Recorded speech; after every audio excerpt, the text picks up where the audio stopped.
llanura plana. Lo de las sabanas inundables, digo, lo dejo ahí en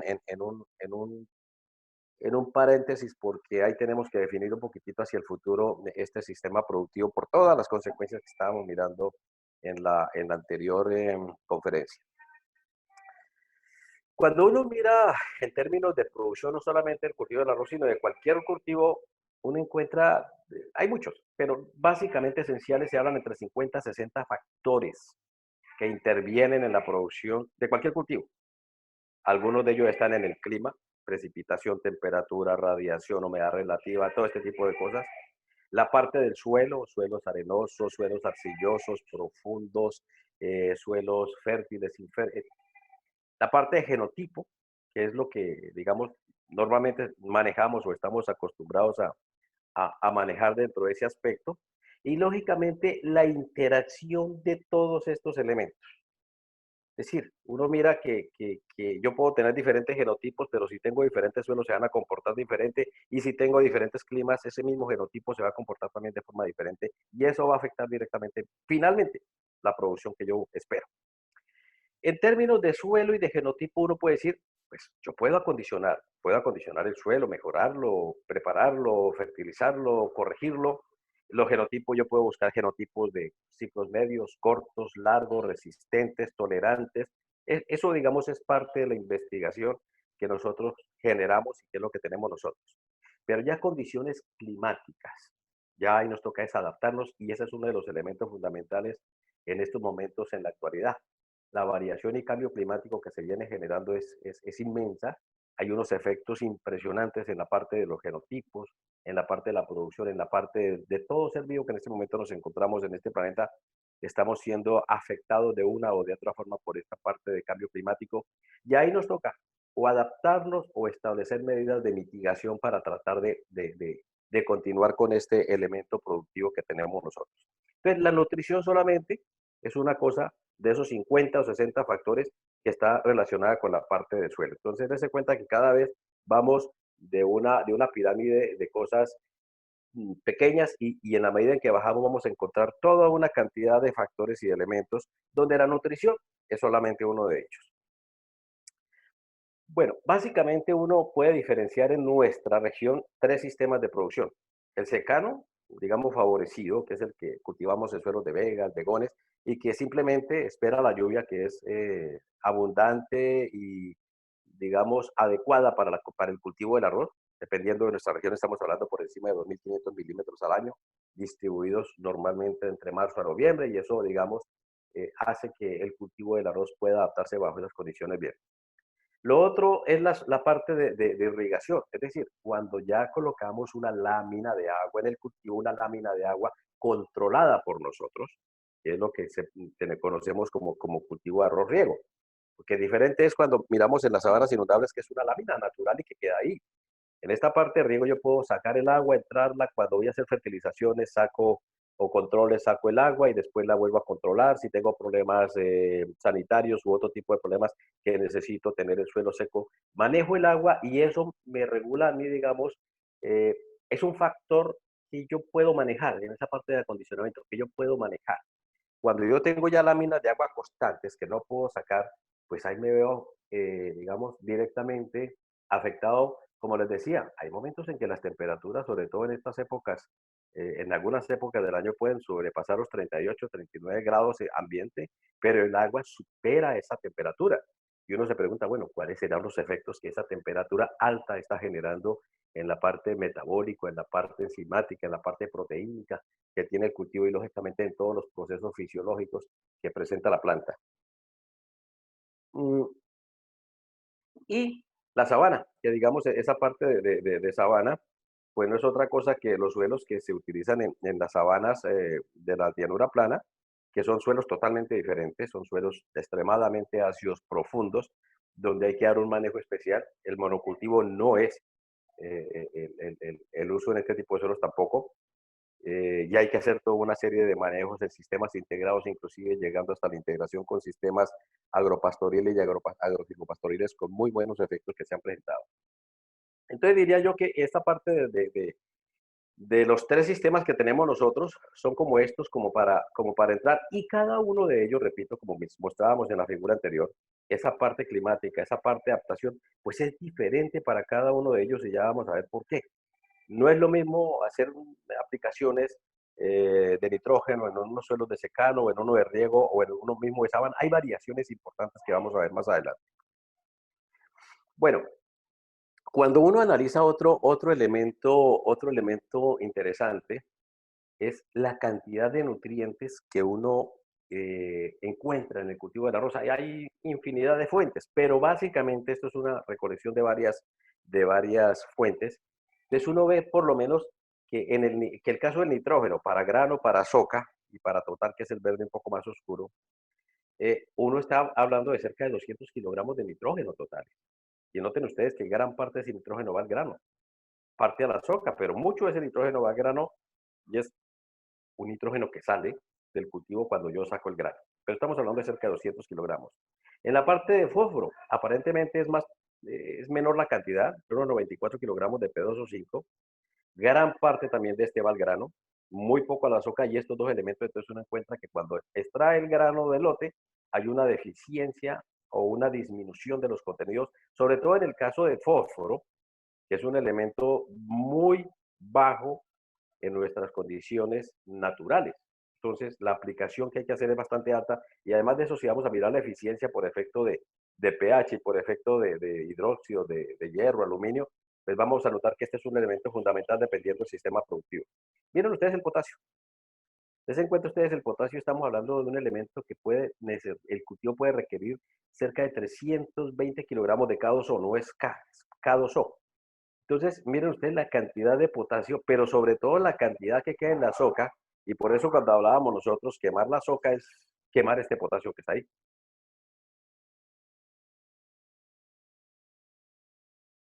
La soca en la parte del tejido vegetal, no en el grano, a grano va una pequeña cantidad, y es importante tener en cuenta este tipo de cosas. ¿Me están escuchando, perdón? ¿Aló? Sí, señor, sí, señor, Sí, sí, No, señor. señor. Sí, de Sí, se doctor. veía. Sí, doctor. Lo que pasa es que sí, uno de a veces, repente, cuando uno está dando la charla, tiene la sensación de que se queda uno hablando solo porque hay mucho silencio. no, Pero sí lo estamos ya, escuchando. no, es que vi que decía conexión a internet débil, pero bueno, listo. Miren ustedes el calcio, el magnesio y el azufre, sobre todo estos tres. ¿Por qué los llamamos elementos secundarios? Es porque se absorben en menores cantidades. Estos son los elementos mayores, pero estos elementos menores no es que sean menos importantes, sino que se absorben en menores cantidades. Noten ustedes nuevamente el calcio, el magnesio y el mismo azufre, cómo van principalmente a la soca y menos al grano, como es el caso por lo menos de algunos de los elementos como el nitrógeno. Entonces, este tipo de análisis ya me permite a mí comenzar a pensar en el manejo del lote. Entonces yo digo, caramba, si yo tengo un suelo arenoso y quemé los residuos, la soca, porque necesitaba preparar rápido, entonces yo digo, caramba, es posible que vaya a tener deficiencias de potasio o de calcio en esa parte, porque yo quemé y destruí los contenidos y las fuentes de esos nutrimentos que tiene. En el caso del fósforo, si yo voy a pensar en un suelo extremadamente ácido, de un pH muy bajo, de contenidos altos de aluminio, yo sé que voy a requerir una cantidad de repente de fósforo mayor por esas mismas características y por la misma fijación que se presenta, o sea, la no disponibilidad de fósforo que yo aplique y la eficiencia de las fuentes que utilizo. Eso lo vamos a ver un poco más adelante. Bueno, la siguiente tiene que ver con un aspecto importante de nuestra región, que vale la pena recordarlo. Aquí está en la parte izquierda los parámetros, o sea, las características del suelo. En la parte extrema derecha está el rango adecuado para la mayor parte de cultivos, y en el centro está lo que serían las condiciones que tenemos nosotros.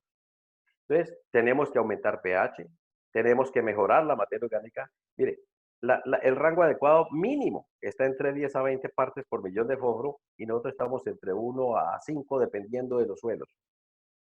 Entonces, ahí hay un elemento importante. Mire el potasio. Nuestros contenidos naturales, ¿no? Naturales, en condiciones naturales, lo bajo que está el potasio, lo bajo que está el calcio, lo bajo que está inclusive el mismo magnesio, a pesar de que no es tan evidente, pero lo bajo que está el magnesio en algunos casos, en suelos, en la mayor parte de suelos, el mismo azufre, el hierro. Encontramos aquí que estos elementos de hierro y manganeso bajo nuestras condiciones casi que uno diría, están en condiciones adecuadas para el cultivo. Ya hay una dinámica de absorción dependiendo de si es suelo inundado o no es suelo inundado. Pero la idea y lo que quiero mostrar aquí es que necesitamos mejorar desde el punto de vista químico un mundo de elementos para tratar de encontrar por lo menos los rangos adecuados para el cultivo. Y ahí es cuando hablábamos nosotros, importante el análisis de suelos. Importante el análisis de suelo porque él me va a decir a mí, oye, yo tengo niveles muy bajos de fósforo, o no, yo tengo niveles medios de fósforo y no va a ser tan difícil. O yo tengo muy buen contenido de potasio que he venido aplicando en los diferentes cultivos y no está tan complicado, puedo dedicarme a otros. Los elementos menores por lo menos es fundamental. A veces aplicamos y aplicamos y aplicamos elementos menores y podemos llegar a generar toxicidades cuando nosotros creemos que tenemos deficiencias. El análisis de suelos es fundamental para comenzar a tomar las decisiones respectivas. Entonces, una característica importante que encontramos nosotros es que nuestros suelos son ácidos, muy ácidos, extremadamente ácidos, dependiendo de las características. Y en todo, en secano, en riego, en sabanas, la característica es muy similar. Nosotros tenemos suelos ácidos en nuestra región. Y miremos un poquitito qué pasa con la acidez del suelo. Esta es la tabla de pH, pH ácido, la parte de pH ya básicos, y aquí está el rango de 7. Cuando yo tengo suelos ácidos, como es el caso nuestro, tengo una cantidad de problemas y es que comienzo a tener deficiencias de todo lo que son los elementos secundarios y mayores, principalmente magnesio, calcio y potasio por las mismas características de esa acidez. Lavado de bases es una de las características principales de esos suelos ácidos, lo que indica que yo tengo bajas bases en el suelo. Además de eso, hay un problema de deficiencia severo de fósforo, porque ese fósforo se ve inmovilizado por la parte del aluminio, del hierro, lo fija y lo hace no disponible para la planta. Entonces, bajo esas condiciones, unas deficiencias severas de fósforo y molibdeno, por lo menos para otras especies, para el cultivo del arroz también es importante, pero por lo menos para la parte de leguminosas es fundamental el molibdeno para la parte de la sobrevivencia y funcionalidad de las bacterias nitrificantes, que son las que hacen un efecto importante en el nitrógeno. Adicionalmente a eso, nuestros suelos tienen serios problemas por la acidez, pero sobre todo por los excesos de aluminio, hierro y manganeso, más hierro que cualquier otra cosa. Entonces, esos efectos del hierro son bien importantes porque tiene efectos directos e indirectos. Directos porque el hierro disminuye digamos, afecta la división celular de la parte de células meristemáticas y no hay crecimiento de células. Entonces es más o menos, hablando en términos coloquiales, es una cuchilla, corta las raicitas y no las deja crecer, porque hay rompimiento de la pared celular, porque no hay la división celular. Eso como efectos directos. Y los efectos indirectos es que fija el fósforo y hace que esa alta concentración de aluminio por competencia catiónica impida la absorción de calcio, de magnesio, de potasio, de azufre, de nitrato, es decir, de todos los otros cationes que uno encuentra, el aluminio en ese caso está afectando esa absorción y por eso se presenta todo ese empobrecimiento de calcio, magnesio, potasio y otros cationes. Y desde el punto de vista biológico, hay un predominio de hongos, ya hablábamos problemas fitopatológicos que se pueden presentar, tal vez hablaba en la conferencia pasada del efecto que tuvimos con el famoso entorchamiento o retorcimiento del arroz por un virus, que es su vector era el Polymyxa graminis, un hongo. Entonces, ese predominio de hongo ya comienza a generar algunos problemas patológicos sanitarios de las raíces del cultivo. Y además de eso hay un problema de mala nitrificación que ahora vamos a mirar cuando miremos el nitrógeno. Entonces, este complejo de cosas hace que tengamos que tenerlas en cuenta para hacer nuestros planes de fertilización.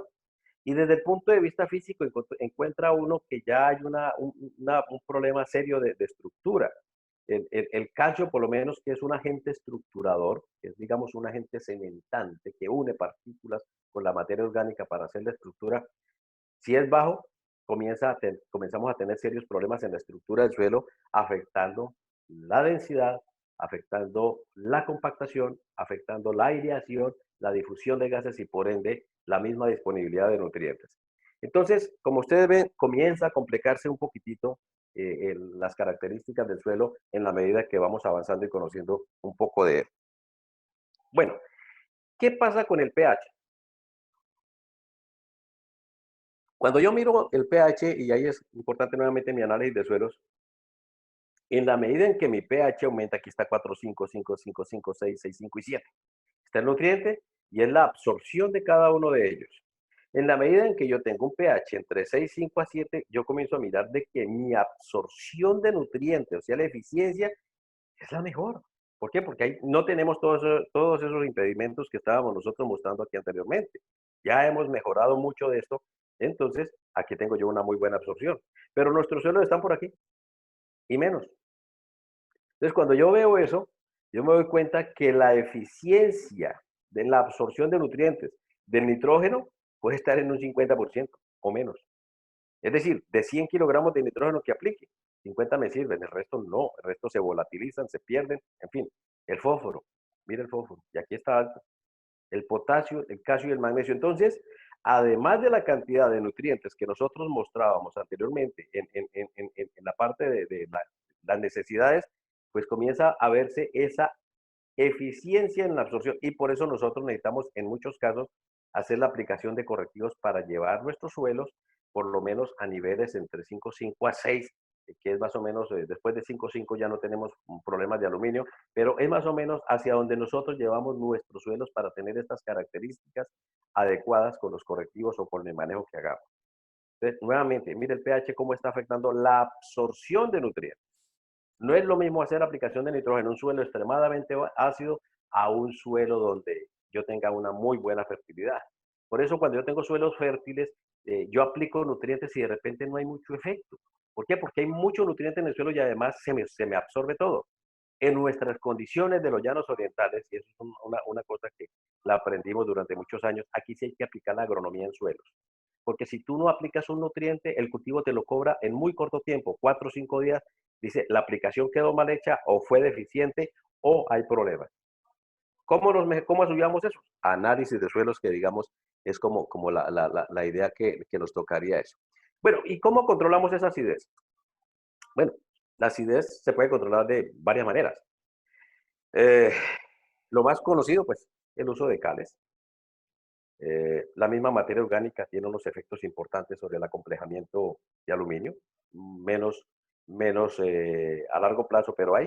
Y lógicamente también la parte de genotipos tolerantes. Hay genotipos tolerantes como los que tenemos para sabanas ácidas, que ya son genotipos que solamente necesitan calcio y magnesio como nutriente, más no cal como correctivo. Entonces, es muy diferente el tipo de trabajo que nosotros podemos hacer para un genotipo tolerante o para un tipo de uso de cales. Por ejemplo, cuando yo tengo un suelo con una acidez muy baja, una acidez muy alta, perdón, un pH muy bajo, y si planto un cultivo normal de arroz de los tradicionales, uno diría yo tengo que estar aplicando 500, 1500 kilogramos de cal por hectárea, cal dolomita principalmente o más, dependiendo de lo que yo necesite. Si este mismo genotipo yo lo llevo a la parte de suelos ácidos, yo tendría que estar aplicando 3, 4, 5, 6 toneladas por hectárea de cal para tener los mismos rendimientos que tendría en la parte de vegas.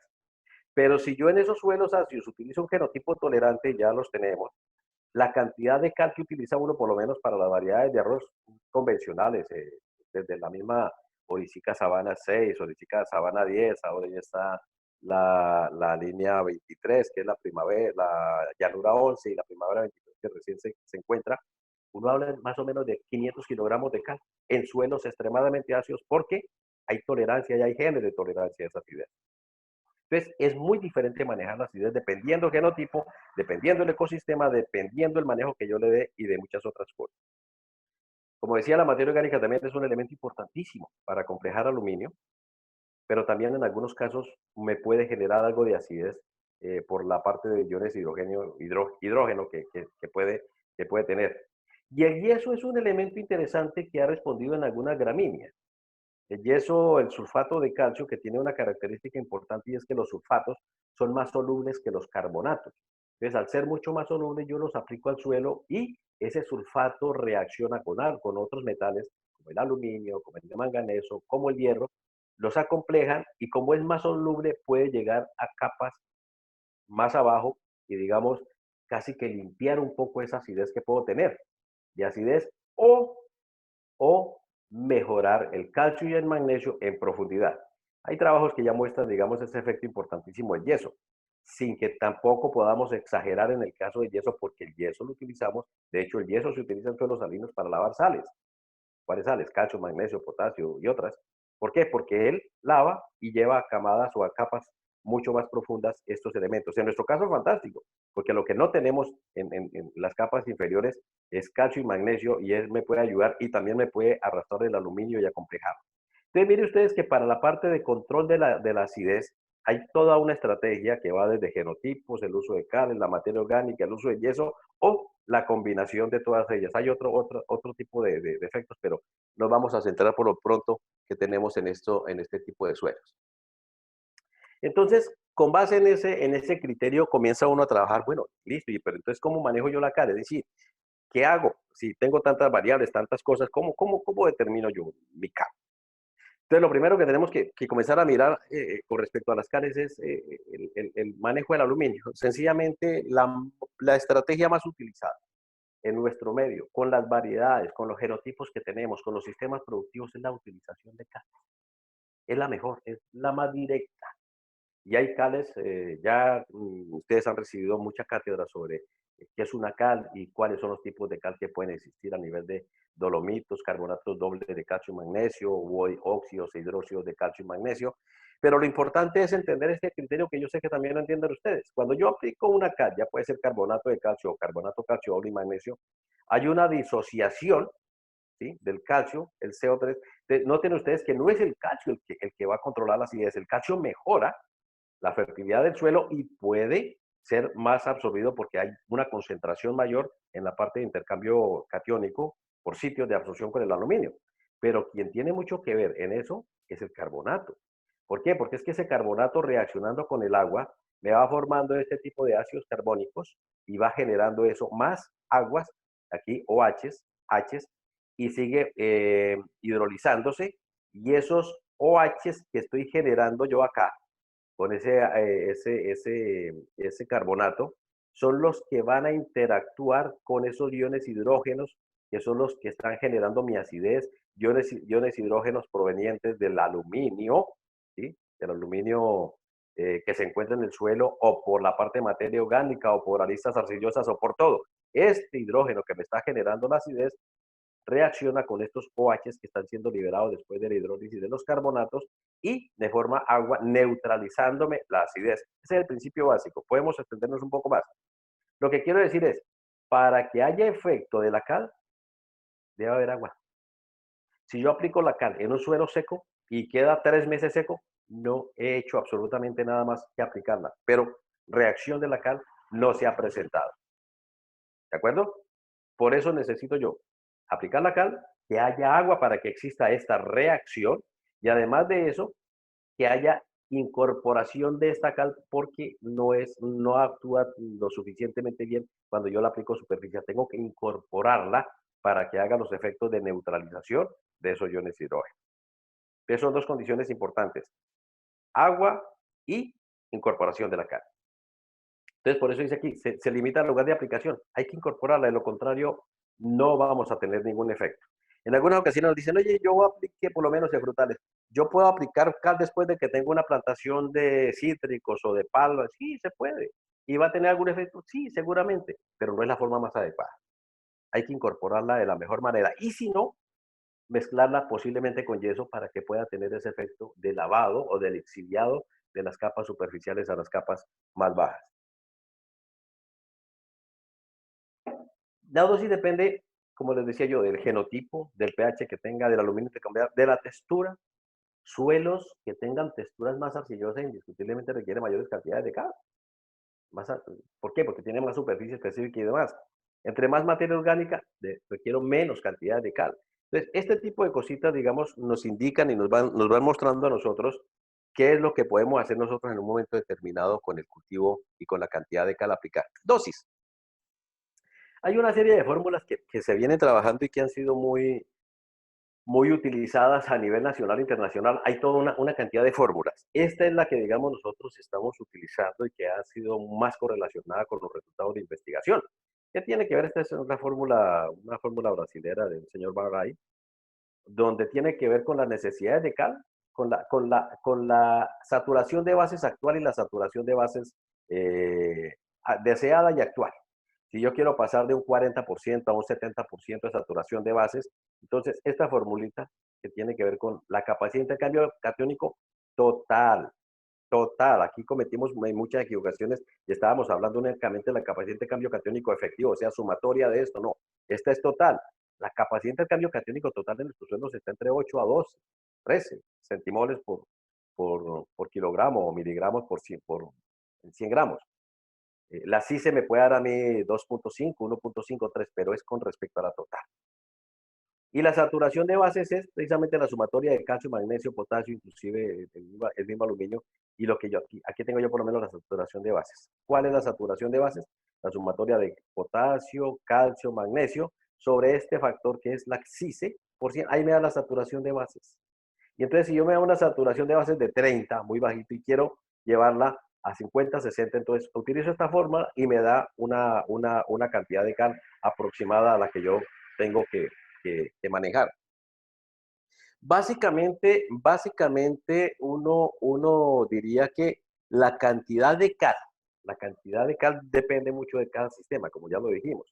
Pero una especie de dato interesante es que puede ir entre 0.5 a 2 toneladas en suelos de vegas y entre 3 a 6 en suelos de sabanas, cuando yo no utilizo genotipos tolerantes, o cuando utilizo estos genotipos tolerantes, pero dentro de los sistemas de producción de arroz, maíz y soya. Maíz y soya no son tan tolerantes como el arroz al aluminio.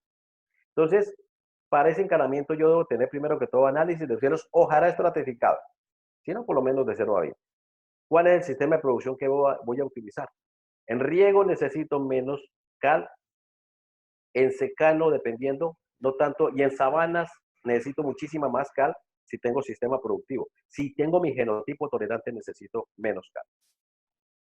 Normalmente en los suelos de vega no hay problemas, digamos, de aluminio, en las vegas y vegones. Aquí no tenemos problemas de aluminio, pero sí tenemos problemas de acidez. Entonces la idea no es tanto neutralizar aluminio y eso, sino incorporar calcio y magnesio como fuente perdón, caldo-lomita como fuente de calcio y magnesio.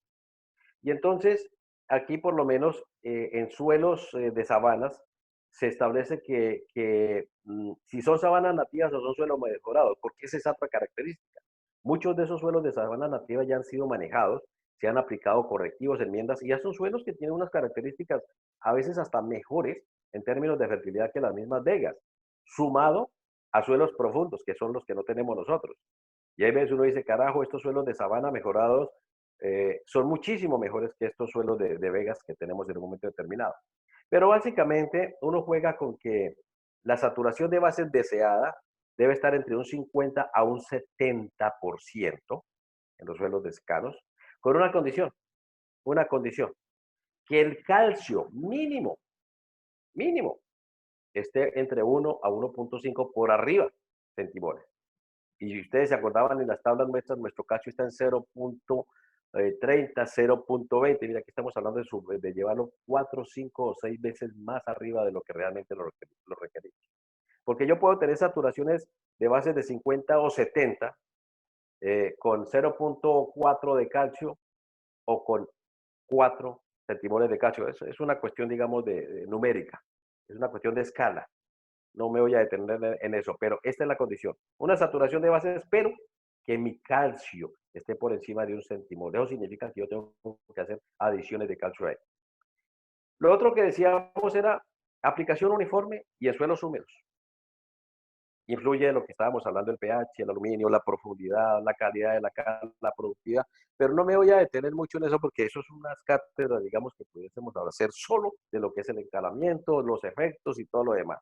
Pero nos basta en estos momentos saber que con esas características estas serían como las dosis de cal, mirando todo este juego de interacciones que pueda tener. Ahora, la parte de correctivos y todo lo que es nutrición tiene un efecto totalmente diferente cuando yo hablo de suelos inundados. Esto normalmente es para la parte de suelos de vegas, vegones, no inundables, sabanas ácidas, suelos mejorados, sabana nativa, suelos no mejorados, todo este tipo de cosas. Cuando yo tengo suelos inundados, ya hay unos documentos interesantísimos, te recomiendo este de León 1981 del CIDA. Mm,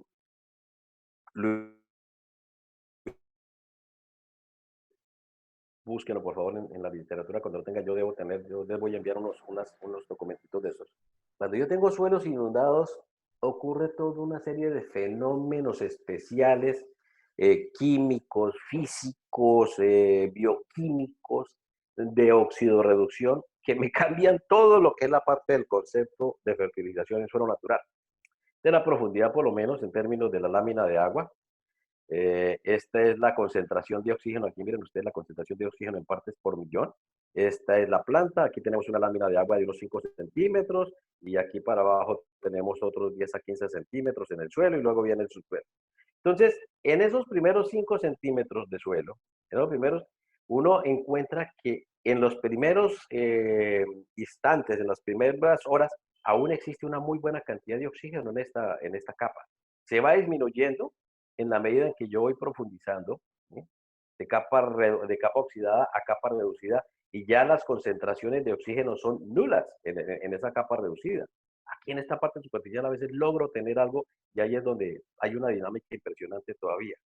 Pero en la medida de suelos inundados voy llegando a cero oxígeno. Y cero oxígeno son fenómenos de reducción. Y esos fenómenos de reducción generan toda una dinámica nutricional diferente. Por ejemplo, se incrementa la absorción de hierro y manganeso, porque el hierro y el manganeso se absorben en forma reducida, es decir, bajo inundación. Nuestros suelos son ricos en hierro, pero si no tenemos inundación, no hay mucho problema sobre la planta. Pero si tenemos suelos inundados, aquí se me incrementa a mí la absorción de hierro, de manganeso y otra cosa, y otra serie de elementos que vamos a mirar más adelante. Entonces, otro fenómeno importantísimo que tiene esta lámina de agua digamos, la parte del CO2, donde me lleva a pH cercanos a la neutralidad cuando yo tengo esto, cuando hay esta capa reducida. Entonces, al llevar mis pHs a cerca a la neutralidad, les digo yo, bueno, entonces si es cerca a la neutralidad y yo ya miré que mi pH en contenido neutro mejora la disponibilidad de fósforo, bla, bla, bla, bla, bla, disminuye la acidez, entonces en estos suelos las cantidades de caldes ya son mucho menores precisamente por ese efecto de la lámina que tengo yo de agua. Otra cosa es cuando yo tengo agüita y a los 20 días le vuelvo a poner. No, estamos hablando de suelos de riego porque esos mojes y esa quitada de agua generan unas fluctuaciones impresionantes en los nutrientes. Pero este es básicamente, digamos, una laminita que resume en gran parte en forma descriptiva qué ocurre con el oxígeno del suelo en estos centímetros y más adelante qué cantidad de fenómenos está generando en la dinámica de nutrientes. Entonces, ¿qué pasa con suelos inundados? Se disminuye el oxígeno, se incrementa el CO2, entonces disminución del potencial de reducción con incremento de manganeso y hierro que se reduce. Los cambios en pH normalmente llegan a la neutralidad. Mire, este es el pH en suelos días después de inundación.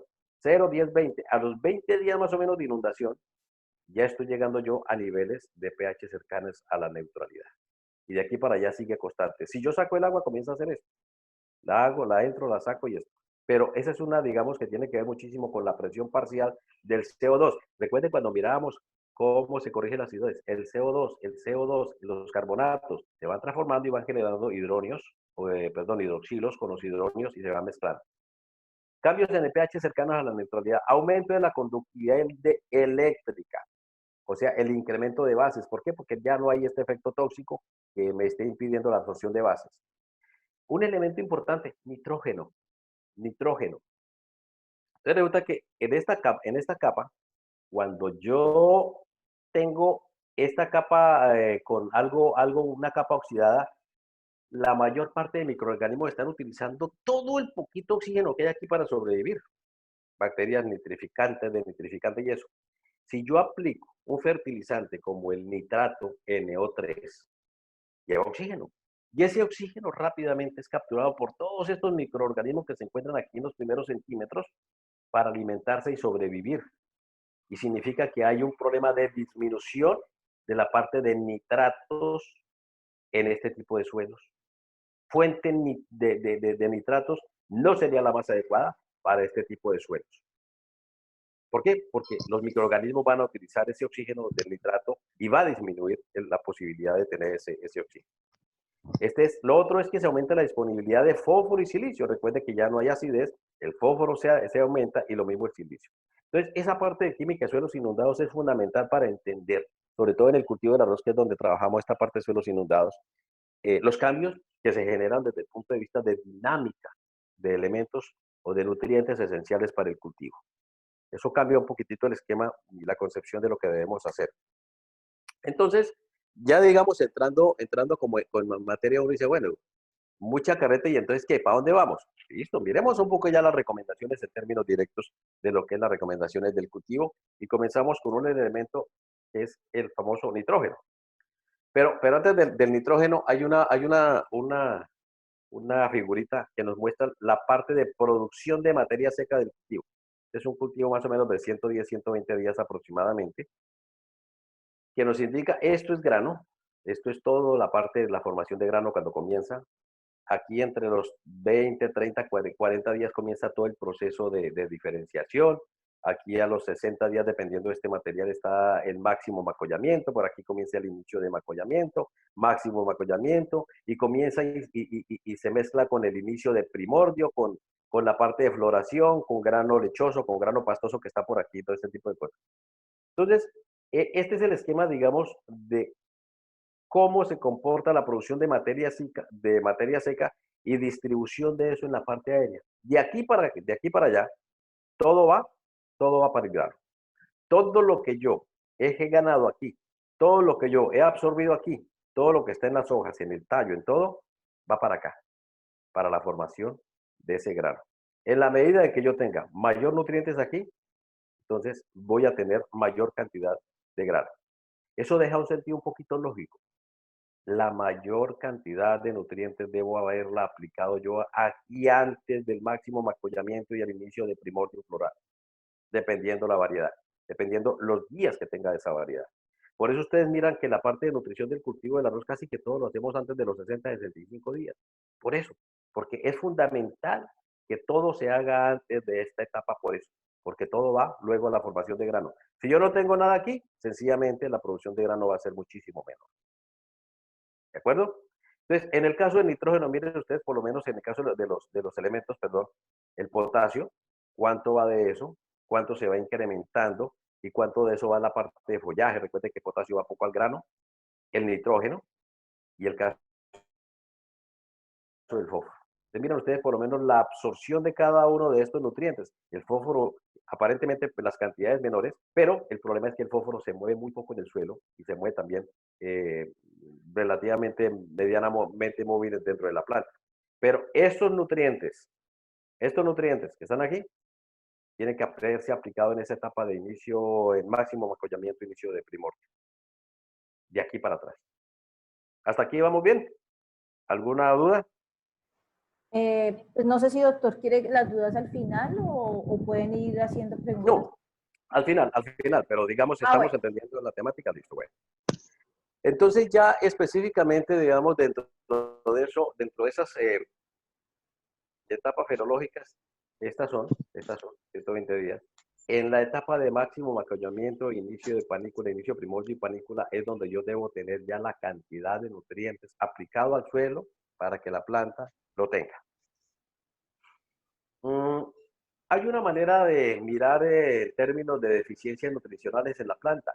Solo que cuando yo observo una deficiencia nutricional en la planta, ya el efecto ya ha causado. Por ejemplo, si yo me hago el examen de COVID-19 en este momento y me da positivo, significa que ya no hay mucho que hacer. Ya tengo que controlar y mirar cómo lo hago. ¿Por qué? Porque yo lo adquirí. Lo mismo, cuando yo miro una deficiencia de nitrógeno es porque ya hubo algún efecto en la planta y la planta está expresando esa sintomatología, es porque le faltó ese nutriente, amarillamiento por lo menos, u hojas mucho más azuladas, como es el caso de fósforo.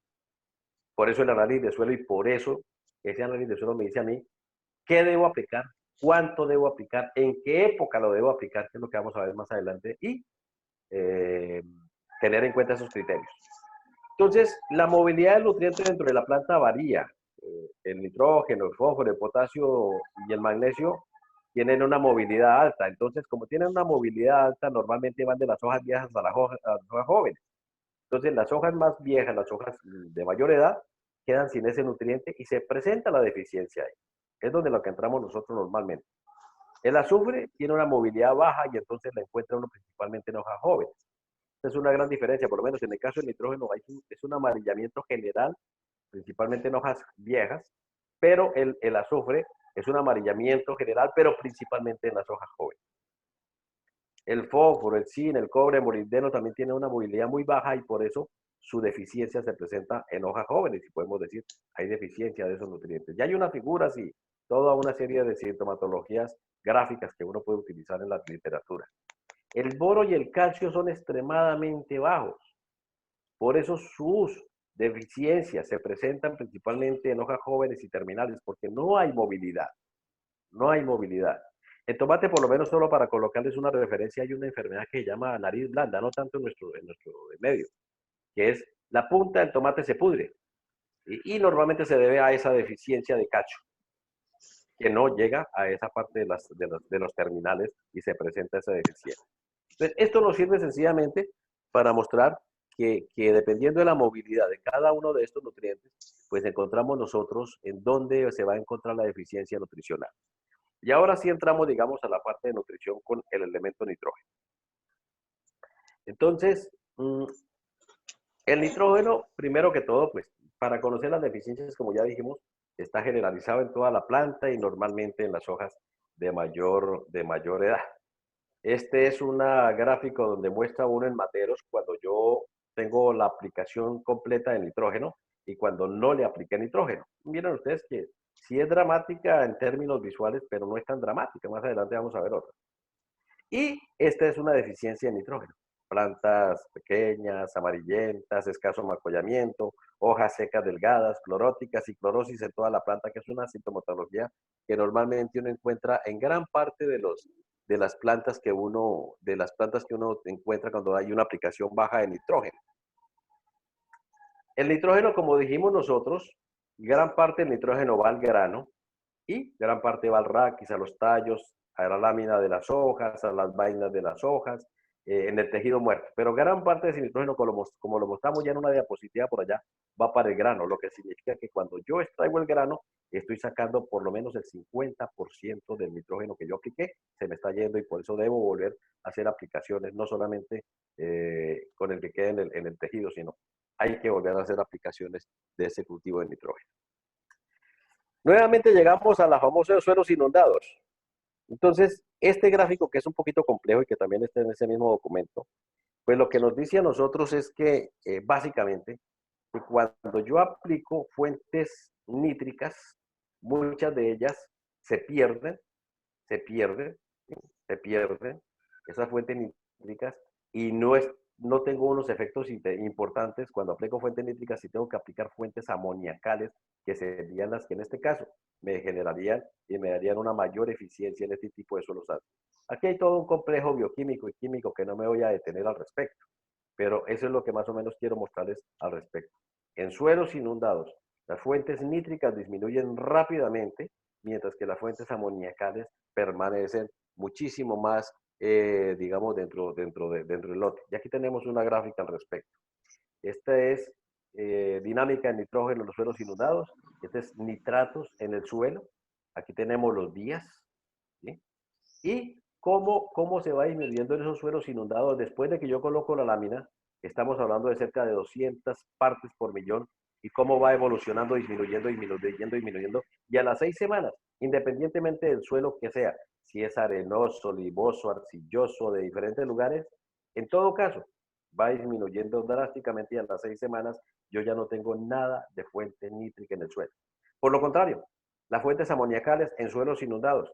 Noten ustedes cómo se incrementan las cantidades de esas fuentes amoniacales y de ese nitrógeno en el suelo en partes por millón cuando yo utilizo esas fuentes amoniacales en los mismos suelos, en los mismos tipos de suelos. Influye la materia orgánica, en fin, hay muchas cosas. Pero básicamente disminuye la parte de los nitratos en el suelo y se aumentan las fuentes amoniacales. Entonces, sencillamente la cantidad de nitrógeno que se aplica varía de muchas formas. está influenciada por el rendimiento, está influenciada por el genotipo, está influenciada por el sistema productivo, está influenciada por la zona de trabajo, por la materia orgánica, pero este es como un resumen rápido. Esto se hizo, lo hicimos para el nivel nacional y pues se mantiene todavía dentro de eso. Básicamente, en los llanos orientales podemos estar hablando entre unos 40 a 150 kilogramos de nitrógeno, no urea, nitrógeno por hectárea, dependiendo del material que estemos utilizando. Y hay muchas cosas que influyen. Por lo menos en la zona centro, en toda esta zona de meseta de Ibagué y demás, las cantidades de nitrógeno que se aplican son muchísimo mayores porque los rendimientos son mayores. ¿Sí? Entonces hay mucha más extracción de nitrógeno y mucho más necesidad de este elemento en el suelo. Pero básicamente este es un rango amplio de la cual de las dosis de nitrógeno que podemos utilizar. Esta gráfica que aparece aquí, que es de ya hace algunos años, muestra cómo nosotros encontramos las dosis más adecuadas para el cultivo del nitrógeno y es lo que debemos hacer en la investigación. Experimentos in situ, donde no aplicamos nitrógeno, donde aplicamos 40, donde aplicamos 80, donde aplicamos 120, donde aplicamos 160 y donde aplicamos 200 kilogramos de nitrógeno por hectárea. Yo no tengo ni idea si ustedes logran ver las diferencias. Aquí por lo menos me parece que es evidente, plantas raquíticas de bajo macollamiento, poca floración, pocas espigas, y en la medida en que esto va, estamos por aquí. No sé si ustedes logran encontrar diferencia, pero uno diría, con el ojo conocedor que tienen ustedes, que nuestras dosis estarían las más adecuadas como por aquí en esta área, entre 120 a 160 kilogramos de nitrógeno. Excesos de nitrógeno ya retardan la maduración del cultivo y otra serie de cosas. Este es el mismo cultivo, la misma variedad, sembrada el mismo día, aplicando fósforo, potasio, todo lo demás. Lo único que cambiaba es el nitrógeno. Y estas son las pruebas y la parte, digamos, de investigación que se hace para determinar los requerimientos nutricionales de cada una de estas variedades. Y para todas se hace. Entonces, este es simplemente como una media de todas. Claro, ya hemos hablado, influye el sistema productivo, el genotipo, las densidades, el manejo, las rotaciones, la materia orgánica, la susceptibilidad a todos los problemas sanitarios y demás. Pero básicamente estamos hablando en torno desde aquí hasta este tipo de suelos ácidos. Por lo menos las variedades de sabana requieren aproximadamente unos 60-80 kilogramos de nitrógeno por hectárea, porque tienen rendimientos menores. Entonces, esa hace parte, digamos, de la cantidad de nitrógeno que aplicamos. Ahora, ¿cuándo? ¿Cómo? Entonces, la fuente de mejor comportamiento siempre ha sido la urea, pero sin embargo hay otras. Nitratos, nitrones, DAM, MAP, muchas de ellas. El nitrógeno tiene una relación muy alta con piricularia y variedades que son muy susceptibles a piricularia. Con dosis altas de nitrógeno es un problema serio, sobre todo cuando ya lleva sulfato. El azufre, la mezcla de nitrógeno con variedades de piricularia es una bomba para esos materiales. Y hay que tener en cuenta cuando yo tengo esas variedades, hacer los controles respectivos de piricularia desde hoja y cuello. Si yo tengo variedades tolerantes y no tengo esos problemas, pues puedo manejar un poco esas fuentes nitrogenadas y sobre todo que tengan azufre. La mejor que se ha encontrado realmente hasta el momento ha sido la urea. No significa que sea la única, repito, hay varias. Donde hay problemas de piricularia, pues no es problema, los sulfatos y otras fuentes se pueden utilizar. En el arroz riego no deben emplearse fuentes de nitrógeno que contengan nitratos, porque ocurren fuertes pérdidas de nitrato por denitrificación y lixiviación de los nitratos, que ya lo hemos hablado. Eso significa que yo no puedo utilizar mucho estas fuentes, pero sí puedo utilizar otras. ¿Cuándo debo yo aplicar nitrógeno? Ya dijimos que todo tiene que estar antes del máximo macollamiento, del inicio primordio y máximo macollamiento. Entonces, como dijimos, el nitrógeno es muy móvil en el suelo, por eso hay que fraccionarlo. Yo no puedo hacer una aplicación al momento de la siembra y parar. Aquí no puedo hacerlo. Hay que fraccionarlo. Y lo mejor es hacerlo en fracciones dependiendo del manejo, al inicio del macollamiento, al máximo macollamiento y al inicio del primorio, dependiendo del periodo vegetativo. Aquí hay que conocer mucho si es una variedad de 100 días, 110 días, 120 días o 130 días. Esa parte fenológica hay que conocerla para más o menos establecer este tipo de relacionamientos del cultivo para cuando yo voy a hacer la aplicación de este elemento. En algunas ocasiones yo puedo hacer fraccionamiento 3, pero a veces puedo hacer 4 fraccionamientos. Si yo tengo por lo menos un agua que no puedo, que está corriendo constantemente, me está lavando, debo hacer aplicaciones más poquita esa cantidad de nitrógeno que yo tengo y hacerla periódica. En algunas ocasiones, yo hago aplicaciones, pero por alguna razón el cultivo sigue siendo amarillento. Yo puedo hacer, sobre todo en suelos arenosos, yo puedo hacer aplicaciones periódicas, 3, 4, 5 aplicaciones, manteniendo esa dosis. ¿Para qué? Para que la cantidad que yo le aplique sea poquita y el cultivo lo vaya absorbiendo. Si yo le aplico todo y se lo lleva al escorrentía o es un suelo muy arenoso, pues se me pierde. Es decir, estas son cosas, aspectos generales que yo pudiese estar utilizando, pero no es lo único. Puedo hacer más fraccionamientos y puedo hacer ese tipo de aplicaciones en el cultivo, pero sí hay que fraccionar. Aquí hay un elemento importante, por lo menos desde el punto de vista operativo. Cuando yo aplico fuentes amoníacales, fuentes fosfóricas amoníacales como el DAP o el MAP, pues además de que hay una reacción básica y alcalina y ácida de cada uno de ellos, uno de los problemas que yo tengo cuando aplico fuentes nitrogenadas al momento de la siembra es malezas. Si yo tengo serios problemas de malezas y aplico una fuente como el DAP o como el MAP al momento de la siembra, señores, aplicación preemergente. Porque si no, estamos alimentando con ese nitrógeno las malezas y nos cogen ventaja al cultivo. Si yo no tengo problemas de malezas, he hecho una buena preparación, en fin, tengo todo muy bien controlado, son suelos nuevos, pues no voy a tener muchos problemas con estas fuentes amoníacales. Pero suelos que tengan serios problemas de caminadora, de diente de puerco, de todas las demás, tenga mucho cuidado, porque ese nitrógeno que estoy aplicando lo que hace es que alimenta esas malezas que tienen un crecimiento mucho más rápido que el cultivo del arroz y la cosa se me complica. Entonces, preemergencia bajo esas condiciones. Bueno, el fósforo. El fósforo es un elemento que varía dependiendo, digamos, del ecosistema en que se encuentre. Uno diría que en suelos de vegas y begones puede haber deficiencias de fósforo, no es posible que se encuentre mucho y no el elemento, digamos, en el sistema tradicional no es como tan importante, es más importante el nitrógeno. Pero ¿qué pasa por lo menos en suelos donde sí hay deficiencia de fósforo? Donde sí hay deficiencia severa de fósforo. Esta fotico que ustedes miran aquí es este completo a la derecha con todo. Nitrógeno, fósforo, potasio, calcio, magnesio, todo. Aquí lo único que se le quitó fue fósforo. Lleva todo igual. Aquí lo único que se quitó fue el fósforo. Es un suelo extremadamente ácido. Miren ustedes la importancia que tiene el fósforo en nuestros suelos. Miren las raíces. Yo no sé si las alcanzan a mirar, yo no, es que no hay raíces. El fósforo tiene muchísimo que ver con la parte del sistema radical o radicular de la planta por toda la transferencia de energía que le da para esto. Cuando no hay fósforo, cuando hay fijación y todo lo demás, ese es el tipo de plantas que yo tengo. Así le aplique todo lo demás. Por eso el fósforo en nuestros suelos es un elemento fundamental manejarlo adecuadamente y muchísimo más si estoy hablando en suelos ácidos. Aquí está por lo menos las deficiencias de fósforo y aquí están los mismos cultivares donde les apliqué fósforo. Y aquí está, esta es la evidencia mayor de qué pasa cuando yo no aplico fósforo en nuestro ecosistema. Tengo plantas raquíticas con escaso amacollamiento, hojas angostas, cortas, un color verde azulado. Uno dice, caramba, es tan bonito, está, pero no, hay deficiencias, de veras. El maíz inclusive se pone morada, las hojas más antiguas. Las hojas jóvenes son sanas y las inferiores se tocan las de color marrón y mueren.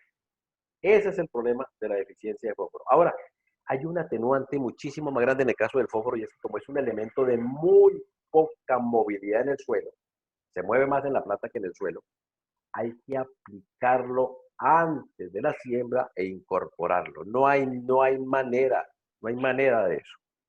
Aquí está la distribución del fósforo en la planta y sencillamente que cerca del 75% del fósforo va para el grano. Tenemos el gráfico de absorción que nos muestra precisamente dónde está el grano, dónde está el raquis, pero todo va al grano. Por eso es fundamental que nosotros tengamos alimentadas nuestras plantas desde por aquí, porque aplicaciones de fósforo que yo haga posteriores no son las más eficientes por esa baja movilidad del fósforo en el suelo. Por eso es que hay que hacer las aplicaciones del fósforo antes de la siembra o en los primeros estados de la planta si yo tengo un contenido adecuado de fósforo, como vamos a ver ahora más adelante. Pero el fósforo principalmente va al grano. Lo saco y me queda deficiencia. Hay que volver a aplicar fósforo. Esta es una gráfica sencillamente para mostrar en términos de pH en dónde está el rango óptimo de fósforo. Hay una fijación altísima en pH por debajo de 6, de 5, de 5, 5. Hay una alta fijación. El fósforo es de muy baja eficiencia. Uno diría que en nuestro suelo la eficiencia no sobrepasa el 30%.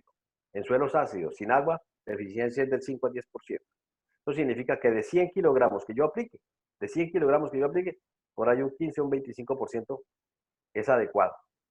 Me lo absorbe la planta y está en esta franja que está aquí, que es la misma que está aquí, que es cuando yo llevo los pH por encima de 5, 6 y estoy llegando a la neutralidad. Nosotros no llegamos a la neutralidad, pero estamos por aquí, en esta parte.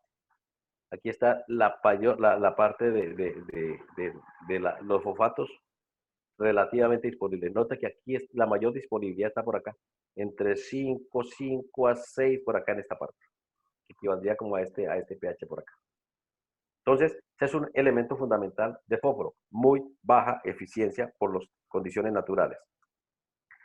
En el caso de fósforo se ha trabajado mucho en términos de dosis, dependiendo del análisis de suelos. Entonces, hay unas tablas básicas, no son una receta de cocina, pero son unas tablas básicas que me permiten a mí de ver cuánto necesito para riego, cuánto para vegas y begones en secano tradicional y cuánto para suelo en secanos ácidos. ¿Basado en qué? En el análisis de suelo. Entonces, si yo tengo niveles de menor de 5, miren ustedes por lo menos que en el caso de riego estoy necesitando entre 100 a 150 kilogramos por hectárea. En el caso de secanos no es tanto, 75 a 100, y en secanos suelos ácidos estas tablas están. Este documento se los voy a enviar a ustedes. Y así sucesivamente. Cuando yo tengo fósforo más alto, mayor de 20 partes por millón, pues en riego estaría necesitando entre 25 a 50 kilogramos de P por hectárea. Aquí estaría entre 0 a 25 y en secano suelos ácidos estaría un poco más. Estas tablas están precisamente basadas en todos esos experimentos que hemos hecho en diferentes tipos de suelos, arenosos, arcillosos, de alto fósforo, de medio fósforo, de bajo fósforo. Entonces, esta tabla le permite a uno como decidir cuál es la cantidad de fósforo que yo puedo aplicar. Y ahí es importante el análisis de suelos.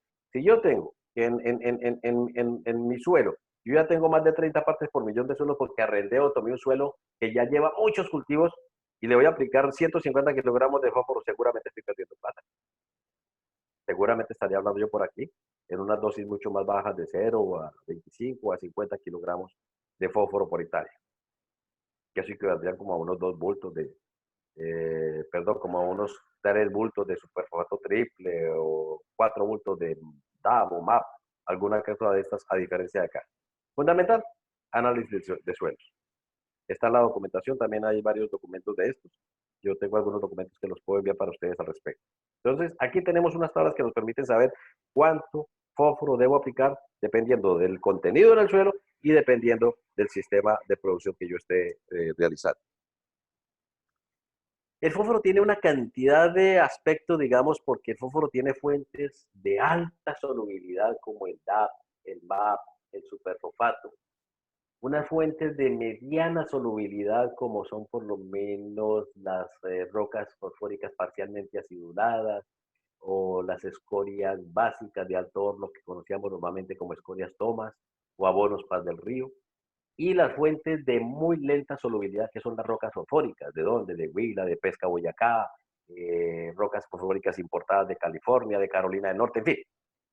Esa fuente y esa disponibilidad y esa solubilidad del fósforo en esas fuentes también me hace pensar a mí que debo manejarlas de una forma diferente. Entonces, lo primero es, el fósforo yo debo aplicarlo en lo posible antes de la siembra. En lo posible antes de la siembra, basado en las fuentes. ¿Cuál fuente? Entonces, aquí decimos y mostramos que hay una solubilidad de superfosfatos hasta rocas fosfóricas de máxima solubilidad, de mayor solubilidad a menor solubilidad. Entonces, las fuentes solubles en agua, como superfosfatos, nitrofosfatos, deben aplicarse al momento de la siembra incorporados. Se recomienda cuando el pH sea superior a 5,5 y no exista problemas de aluminio. ¿Por qué? Porque si tengo problemas serios de aluminio y estoy utilizándolo en unas sabanas muy ácidas o en unos suelos muy ácidos y en un sistema que no es riego, esas fuentes como estos la eficiencia va a ser muy, muy baja porque ese fósforo rápidamente disponible que tienen esas fuentes es fijado, utilizado, ya hay reacción con el aluminio, con el hierro y se fija haciéndolo no disponible para la planta. Entonces, estas fuentes tienen esa característica y esa recomendación. Cuando no exista problemas de aluminio, cuando tenga yo buena cantidad de fósforo y aplicadas al momento de la siembra, que sería como lo importante aquí. Las de mediana solubilidad como que se pueden adaptar a las dos condiciones. Se recomienda cuando el pH sea menor que 5 y debe aplicarse al boleo. Bueno, estas son las, si hacemos surco hay que aplicarlo en surco, es lo ideal. Si hacemos siembras al boleo, pues toca aplicarla al boleo. En este caso, por lo menos las escorias y las rocas se deben aplicar al boleo, porque son fuentes de menor disponibilidad, perdón, de menor solubilidad y necesitan reaccionar con el suelo. Las escorias fueron un elemento bien interesante porque además de fósforo aportaba algunos nutrientes. Fue estigmatizada y satanizada que porque traía hierro. Pero si es suelo no inundado, no hay problema de hierro. Es para los suelos inundados donde tengo problema con el hierro. Entonces, esta escoria, que es de mediana solubilidad, de mediana disponibilidad, yo la puedo utilizar al momento de la siembra, es lo ideal o antes de la siembra, que me da una muy buena reacción. Y las fuentes insolubles, como las rocas fosfóricas, se recomiendan aplicar en boleo cuando los pH sean muy ácidos, un días antes de la siembra, y su efecto es de larga duración, 6 meses, un año, año y medio, 2 años, mientras que la fuente es muy soluble, el efecto es 30 días. Entonces, aquí viene una, un análisis que depende de cada persona. Si yo soy un arrendatario, pues yo no voy a utilizar todas estas rocas fosfóricas porque el año entrante me voy o el semestre entrante me voy. Me arriesgo con estas fuentes de aquí y las aplico y aumento la dosis al momento de la siembra y seguramente en los primeros días. Pero si es mi lote, si es mi finca, si es el manejo que yo estoy dando, yo me voy con estas de aquí y las mezclo con acá. Esto aplico una buena cantidad de... ahora vamos a mirar las dosis con base en lo que mirábamos, pero iría con una mezcla de las dos. Entonces, este tipo de recomendaciones del manejo de fósforo depende del tipo de suelo, de la solubilidad de la fuente que tenga, de si yo soy arrendatario, propietario, de la cantidad de fósforo que tenga el suelo, del tipo de textura que tenga el suelo y demás. Pero estas son recomendaciones generales que ya debo tener en cuenta para hacer esa aplicación de este nutriente. Lo ideal es hacer una mezcla de tres anteriores. Utilizar fuentes de mediana y lenta solubilidad aplicadas antes de la siembra, combinadas con estas fuentes de acá. ¿De acuerdo? Bueno, el potasio. Ya miramos nosotros el potasio también. El potasio también es fundamental en nuestros suelos porque son muy bajos. Y lo que decíamos en algún momento, una de las prácticas que hacemos es quemar con fósforo los residuos. Y mire lo que pasa cuando pasa eso. También lo mismo. Las deficiencias de potasio generan todos unos problemas importantes en nuestros suelos, principalmente en el cultivo del arroz. Y muchísimo más si estamos en suelos arenosos. Ahí encontramos arroces arrebatados, ahí encontramos arroces pecosos con el mintosporium, con rincosporium, con toda una cantidad de problemas debido a esto. Debido a que no tenemos potasio y hacemos aplicaciones muy poquitas de potasio y vamos a mirar algunas recomendaciones. Entonces, lo mismo, reducción del macollamiento, clorosis en las hojas viejas, recuerden que este es muy móvil en la planta y móvil en el suelo. Hojas inferiores de color marrón, se presentan en suelos con contenido menores a 0.1 miliequivalente o centimol. Se puede presentar, pero también se presenta mucho en los suelos más arenosos. Lo mismo, el potasio sí va poquitito al grano, que ya lo miramos nosotros. Gran parte va al tejido vegetal. Por eso, si yo quemo el tejido vegetal, seguramente tengo que mirar hacer aplicaciones grandes de fósforo. No exporto mucho potasio en el grano. La misma situación. Hay una serie de tablas que están basadas en todos los experimentos realizados en riego, en secano, en sabanas ácidas, con variedades de ciclos largos, ciclos cortos, tolerantes, no tolerantes, con problemas sanitarios, pero sobre todo, teniendo en cuenta los análisis de suelo, en los sistemas riego, secano y suelos ácidos. Están las dos y no me detengo ahí porque no es estas tablas están ahí. Ustedes las van a recibir en el documento ayuda. Pero esto nos permite a nosotros saber qué cantidad de potasio de cada oso, en este caso, debo aplicar en mi lote y hacer las conversiones pertinentes. El potasio, pues primero que todo, repito, análisis de suelos, pero el potasio por ser un elemento de alta movilidad, debe fraccionarse también. Entonces, yo puedo aplicarlo al momento de la siembra y puedo aplicarlo también en las primeras etapas en compañía de nitrógeno. ¿Cuándo debo yo aplicar potasio al momento de la siembra que no puedo evitar? Cuando yo tengo una deficiencia, cuando no encuentro en mi análisis de suelo potasio en el suelo y además de eso tengo suelos arenosos o de texturas muy gruesas, que no sean suelos arcillosos, ahí debo aplicar yo potasio al suelo porque ese elemento es muy móvil en el suelo y se pierde rápidamente. Y es importante en la planta, como ustedes lo vieron. Si yo tengo en mi suelo contenidos muy buenos de potasio, 0.20, 0.30, porque son suelos manejados, y además de eso tengo suelos arcillosos, pues yo no necesito aplicar al momento de la siembra y más bien me voy con la primera de nitrógeno, a veces hasta con la segunda. Pero en la medida en que yo tenga más deficiencia de potasio, perdón, y suelos de textura mucho más gruesa, de suelos mucho más arenosos, yo debo hacer el fraccionamiento desde el momento de la siembra. En muchas ocasiones, repito, como lo decía, yo voy a encontrar que en aquellos suelos arenosos voy a encontrar materiales o mi genotipo o mi variedad que estoy sembrando que se arrebata, que son plantas chiquitas, que florecen más rápido, que son pecosas, amarillentas, y se debe a deficiencias de calcio y a deficiencias de potasio. Calcio porque no lo apliqué y potasio porque es limitante en el suelo y tampoco lo estoy aplicando. Entre las principales fuentes están sulfatos, cloruros, unas mezclas, pero la fuente que uno conoce normalmente es el cloruro de potasio, que es el que ha funcionado. Hoy en día las casas comerciales inclusive ya preparan las fórmulas en mezclas químicas y en mezclas físicas. Entonces, si son grandes extensiones como ocurre en algunos sectores y tienen los análisis de suelo las empresas de producción de insumos, le dice yo le produzco el 17, 25, 3, 12, 4, dependiendo de lo que yo esté necesitando. O sencillamente se hacen las mezclas químicas, las mezclas físicas, que pues para la mayoría de los casos nuestros, pues es lo único que tenemos. ¿Cuántos bultos de urea, cuántos bultos de cloruro, cuántos bultos de superfato? Hago la mezcla y hago las aplicaciones. En términos generales, repito, la fuente más recomendada es el cloruro. Si tengo problemas de magnesio, puedo utilizar el sulfomac, que también tiene potasio y azufre y magnesio, pero repito, eso lo dice el análisis de suelos. No lo digo yo en cuestiones simplemente de cronología ni nada, eso lo dice el cultivo.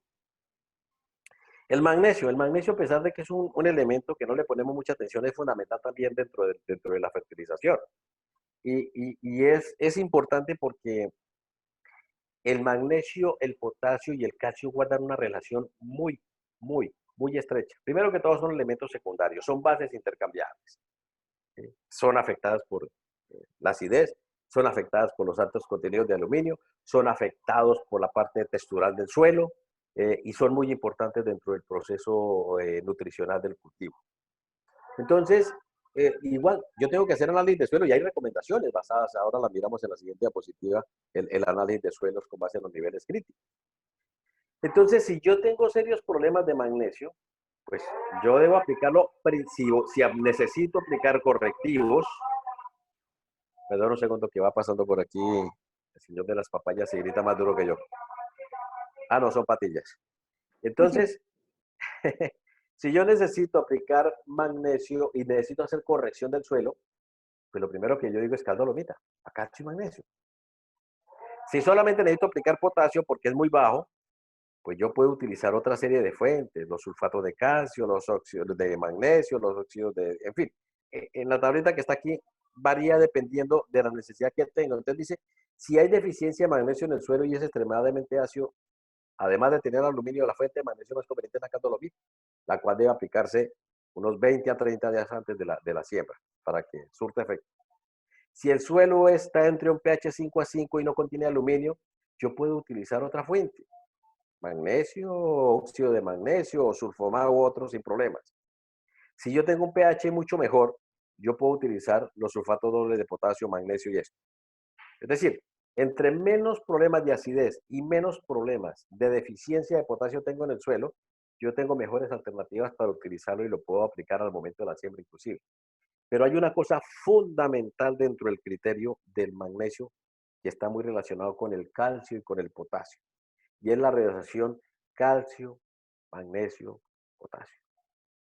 Cuando yo le mostraba la diapositiva aquella que la saturación de bases entre 50 y 70 era como la más adecuada con la condición de que mi suelo tuviese 1 o 1.5 centimoles o el equivalente de calcio, juega todo lo demás, magnesio y potasio.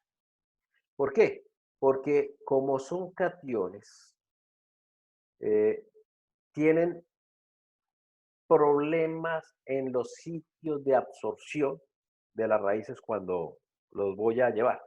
Significa que si yo tengo una concentración mayor de magnesio, la planta me absorbe magnesio y no me absorbe calcio y potasio.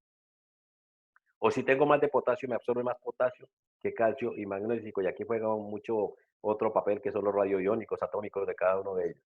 Pero hay absorción, hay competencia por sitios de absorción del potasio y del magnesio y del calcio.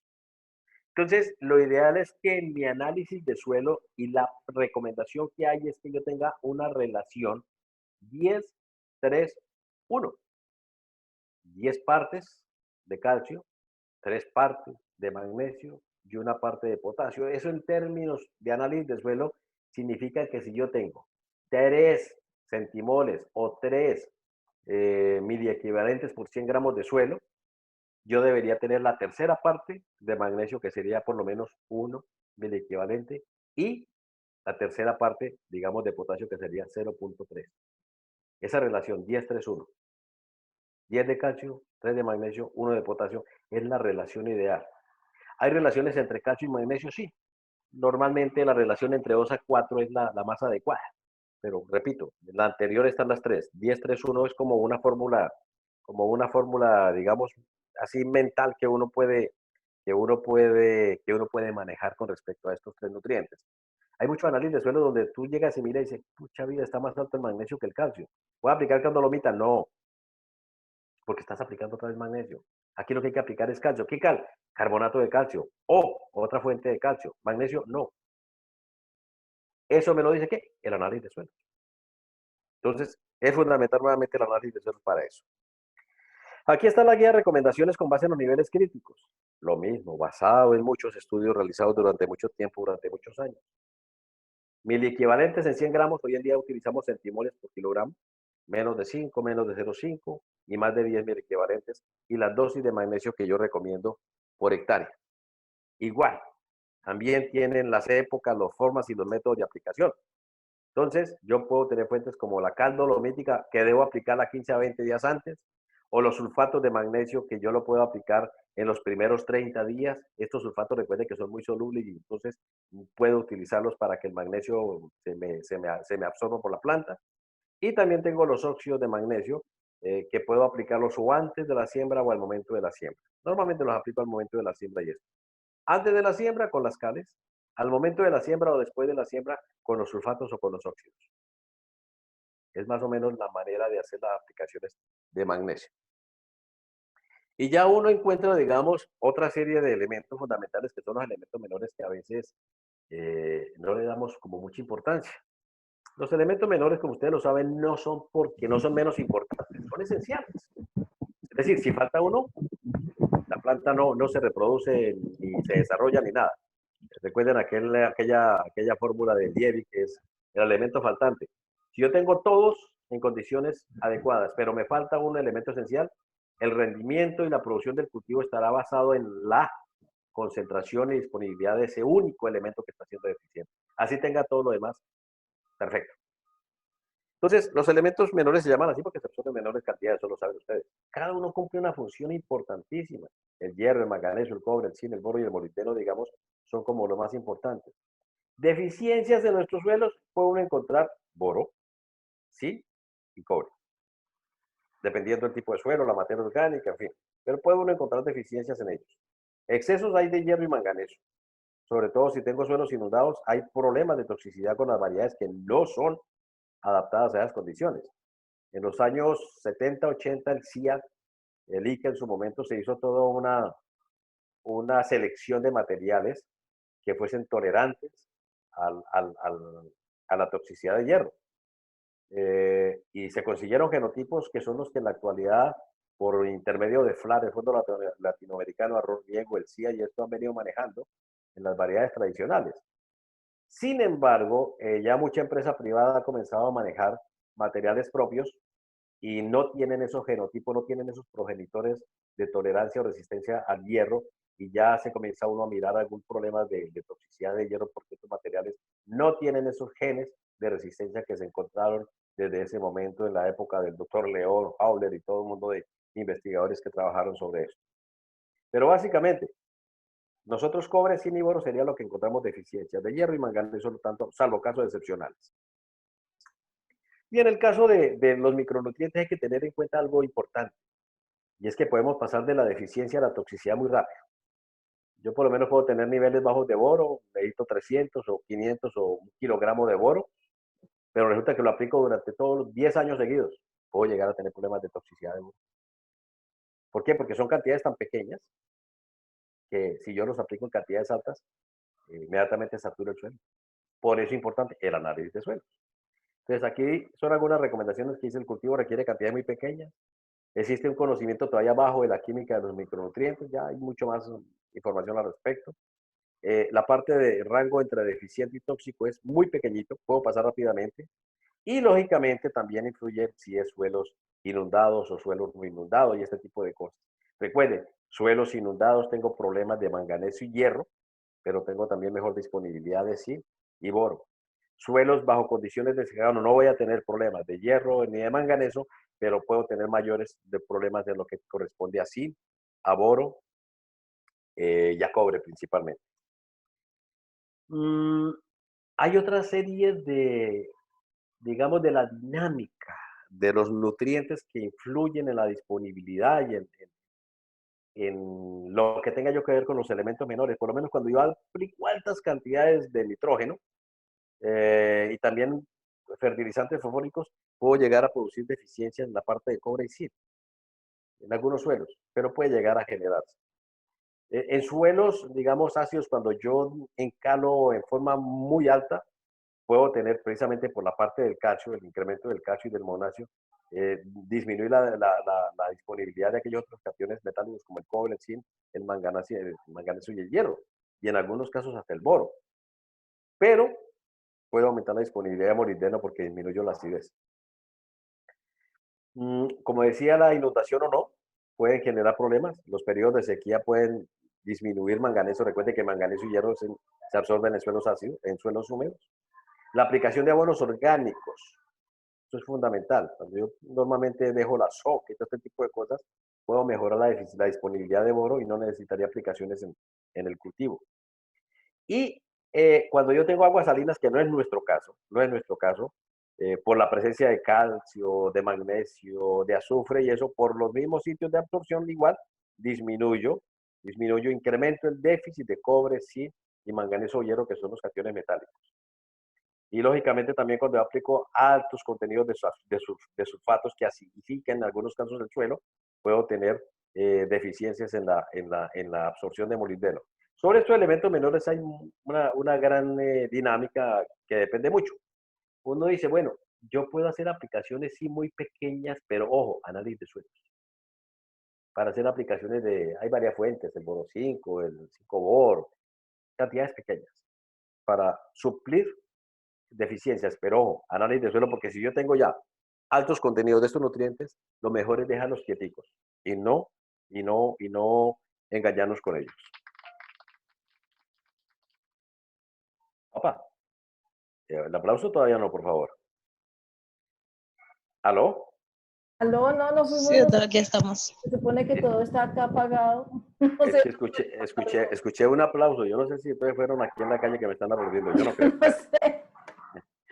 Bueno, entonces los elementos menores en el caso del cultivo del arroz secano son menos deficientes porque son suelos que normalmente se cultivan en suelos de mayor fertilidad, pero se pueden encontrar sin boro, cobre, deficiencias. Hay que realizar análisis de suelos y aplicar al suelo las dosis faltantes. Y ahora vamos a mirar por qué. Porque es que no en la siguiente, sino en la otra, pues ya vamos a mirar por qué. ¿Hay una serie de recomendaciones basadas en los niveles críticos? Sí, sí, sí.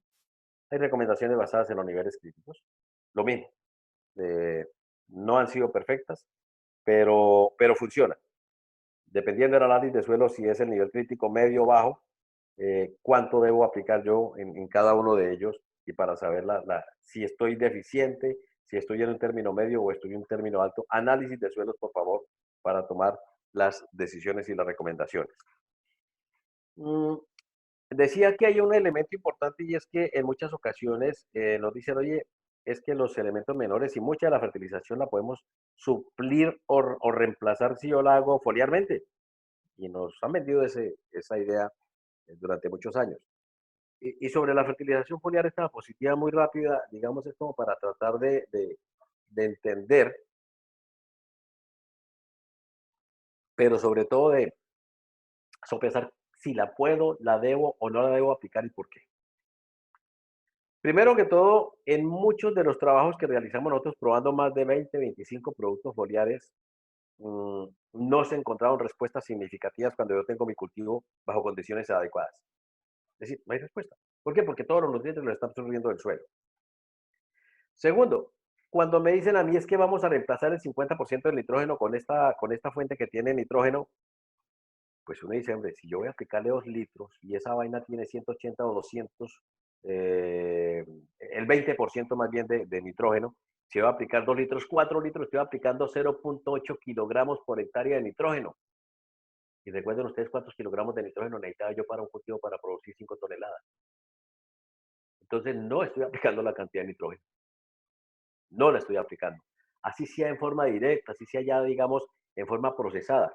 No es suficiente esa cantidad para reemplazar gran parte. ¿Puede ocurrir en algunos casos? Sí, sí, sí, se puede presentar, pero no es para sustituir la fertilización foliar, la fertilización edáfica. En el caso del cultivo del arroz, es una planta que tiene unas hojas lanceoladas, donde gran parte de la aplicación que yo hago, si no es un cultivo muy denso, hay gran pérdida. No es lo mismo aplicar eso en hojas, en hojas ovaladas o en hojas fasciculadas. ¿Por qué? Porque ahí tengo una mayor superficie de contacto. En el cultivo del arroz, la hoja no es la más adecuada para fertilizar foliarmente. Cuando yo aplico muchos elementos, me ocurre lo mismo, ¿no? Puede haber competencia por sitios de absorción. Entonces, no es lo mismo. Yo colocaba un ejemplo y lo coloco y lo recordé ahora porque me parecía importante en ese entonces, ahora me parece muy tonto, pero lo voy a decir. La fertilización foliar es como cuando yo estoy enfermo y no puedo comer. Y entonces tienen que aplicarme los nutrientes y la comida vía intravenosa. La destroza, lo que llamamos suelo y todo lo demás, tienen que alimentarme por ahí porque si no, me deshidrato y me muero. ¿Por qué? Porque no tengo nutrientes. Me la tienen que aplicar. Pero normalmente yo no toda la vida no voy a vivir con un suero aplicado en forma intravenosa, sino que cuando yo estoy recuperado, ¿qué es lo que hago? Como por la boca. ¿Qué como por la boca? Lo que venga. Sancocho, papa, carne, pescadito, entre otras cosas que está haciendo dando hambre porque ya es almuerzo. Ese tipo de cosas la hago por la boca. Lo mismo la planta. La planta tiene que alimentarse por la raíz. Su principal función de la raíz es sostén y alimentación, nutrientes y agua. La parte foliar, sí, puede suplirse en algún momento cuando, ¿qué? Cuando por alguna razón no ha habido absorción de nutrientes por sequía o por inundación, por estrés, porque hay daños de plagas que han dañado las raíces, porque hay efectos climáticos que han impedido que se absorban los nutrientes. Ahí puedo yo hacer esas aplicaciones foliares. Debería hacerlas, esas aplicaciones foliares, como debería aplicarme yo la destroza y el suero intravenoso para no morir. Puedo utilizarlo a veces como efecto adicional para mejorar algo el grano. Sí, hay digamos, productos que pueden funcionar en el incremento de llenado de grano, que mejoran un poco eso. Lo repito, jamás la fertilización foliar se utiliza como sustituto de la fertilización edáfica, sino como complemento de la fertilización edáfica. Es más o menos lo que quiero mostrarles con esta parte de la fertilización foliar. Y bueno, hay todo un mundo de factores adicionales que afectan la fertilización que en la presentación pasada hablábamos. Tenemos que ir hacia agricultura de precisión porque mi lote no es todo igual. Eso me ayudaría mucho a mejorar la eficiencia. La parte de la labranza, de la preparación del terreno, si yo voy a hacer labranza o si voy a hacer siembra directa. La rotación con cultivos y la utilización de abonos verdes me ayuda muchísimo a mejorar los niveles de fertilización. Lo que hablábamos, la rotación de cultivos. Monocultivo no es la manera más adecuada para producir. Las semillas de alta calidad, indiscutiblemente, densidades de siembra adecuadas, dependiendo de la especie, dependiendo del sistema de producción. Los controles de plagas, insectos y enfermedades, si no lo hago, lógicamente, también voy a tener serios problemas en la parte de efectos de la fertilización. La parte del riego, la humedad del suelo y recolección de cosechas, digamos, son algunos de los que uno puede hablar en términos de nutrición. Esta conferencia pudiese ser mucho más larga porque, digamos, tiene elementos para cada uno de estos nutrientes, donde podemos centrarnos y discutir y hablar en fin, establecer un mundo de cosas. Pero bueno, no creo que sea el momento, quizás en otra ocasión y con mucho gusto estaremos disponibles en cualquier otro momento para esto. Pero digamos, esta es una conferencia básica sobre lo que es la parte de nutrición. Yo creo que ustedes están dormidos porque yo me extendí más de lo normal, pero para mí es importante que a ustedes les quede por lo menos claro esta parte de los conceptos básicos que he querido darles en cuanto a la nutrición del arroz. Entonces, si hay alguna pregunta, por favor, pues escucho. Bueno, doctor, muchísimas gracias. No se preocupe por extenderse porque yo creo que a todos el tema nos es bastante interesante. Entonces, lo que yo sí le pido a los chicos es que no se extiendan mucho en las preguntas, porque ya me da pena que nos pase lo mismo que nos pasó la vez pasada con su merced. Entonces, pues que tengan preguntas rápidas y concisas. Doctor, una preguntita, habla con Diego González. Diego, cuénteme. Doctor, la aplicación, la fertilización granulada, se puede hacer, digamos, mañana. ¿A los cuántos días se puede hacer la aplicación foliar con cultivo de arroz? No, no hay problema. Es decir, no hay ninguna Como dificultad. usted dice que sirve como complemento la fertilización foliar. Cuando yo digo como complemento, es que en un determinado caso la puedo realizar. Es decir, si yo veo que por decir algo, estoy teniendo problemas de deficiencia de nitrógeno, de calcio, bueno, sobre todo estos elementos, sobre todo elementos menores, yo miro, hombre, tengo problemas aquí como de boro o de cobre, ¿qué habrá pasado? La forma más rápida sería la aplicación foliar, pero no necesariamente, es decir, yo aplico al suelo y lo complemento con foliar, no es ese el criterio. Es que en un momento determinado puedo utilizarlo para eso, pero no necesariamente tiene que ser simultáneo.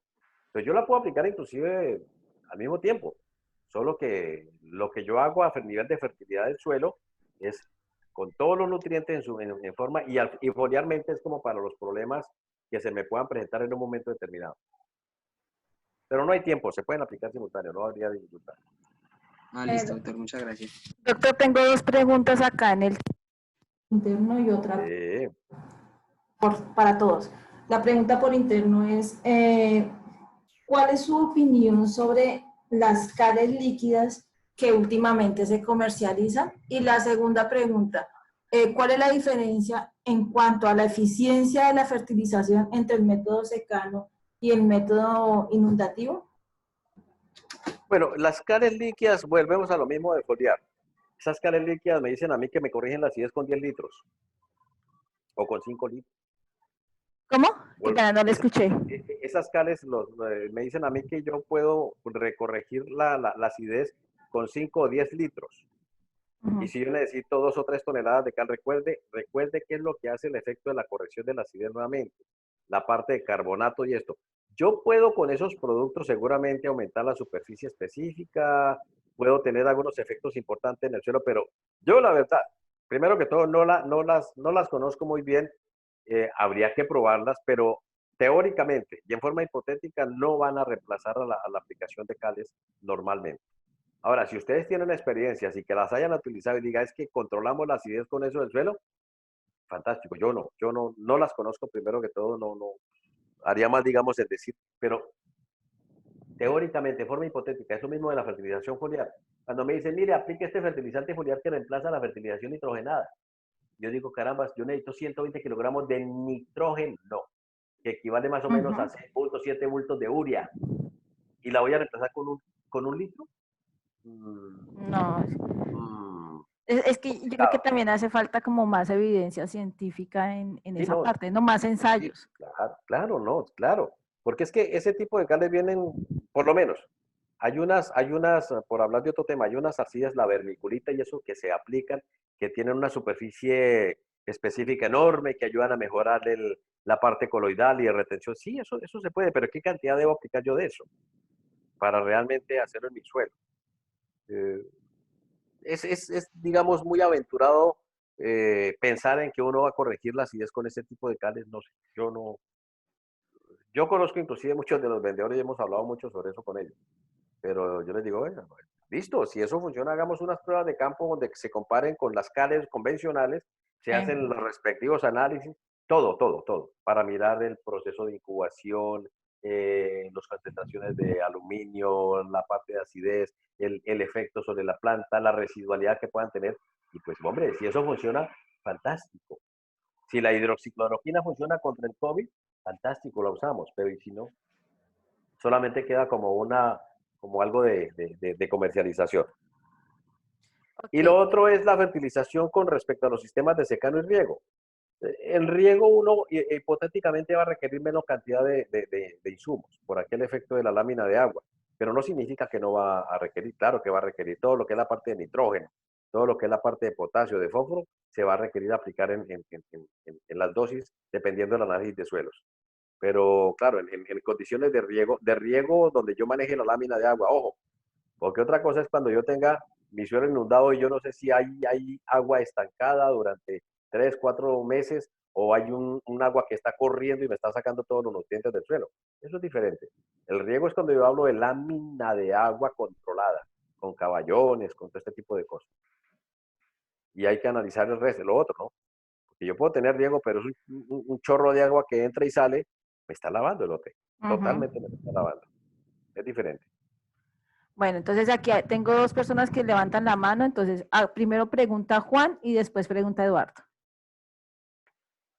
Mire, considerando que una de las fuentes de cambio climático son los fertilizantes de tipo químico, ¿qué alternativas recomienda que sean efectivas como para tener un rendimiento bueno en el arroz que no sean químicas? Bueno, reemplazar en esos momentos totalmente la parte química no es tan viable porque, pues, digamos, este tipo de rendimientos requieren nutrientes para ser aplicados de todas maneras. Si no, seguramente voy a tener muy buena calidad, pero rendimientos muy bajos. Lo que sí se puede hacer es lo que hemos venido hablando y lo decíamos en la reunión pasada. Rotación de cultivos, incremento de la materia orgánica con coberturas, con pasturas, con materiales propios de la región. En cualquier caso, mejoramiento de la materia orgánica del suelo hace que mi suelo mejore su fertilidad y yo pueda disminuir ostensiblemente la cantidad de fertilizantes químicos. Por ese lado. ¿Qué tanto? Habría que mirar. Habría que mirar dependiendo de cada caso.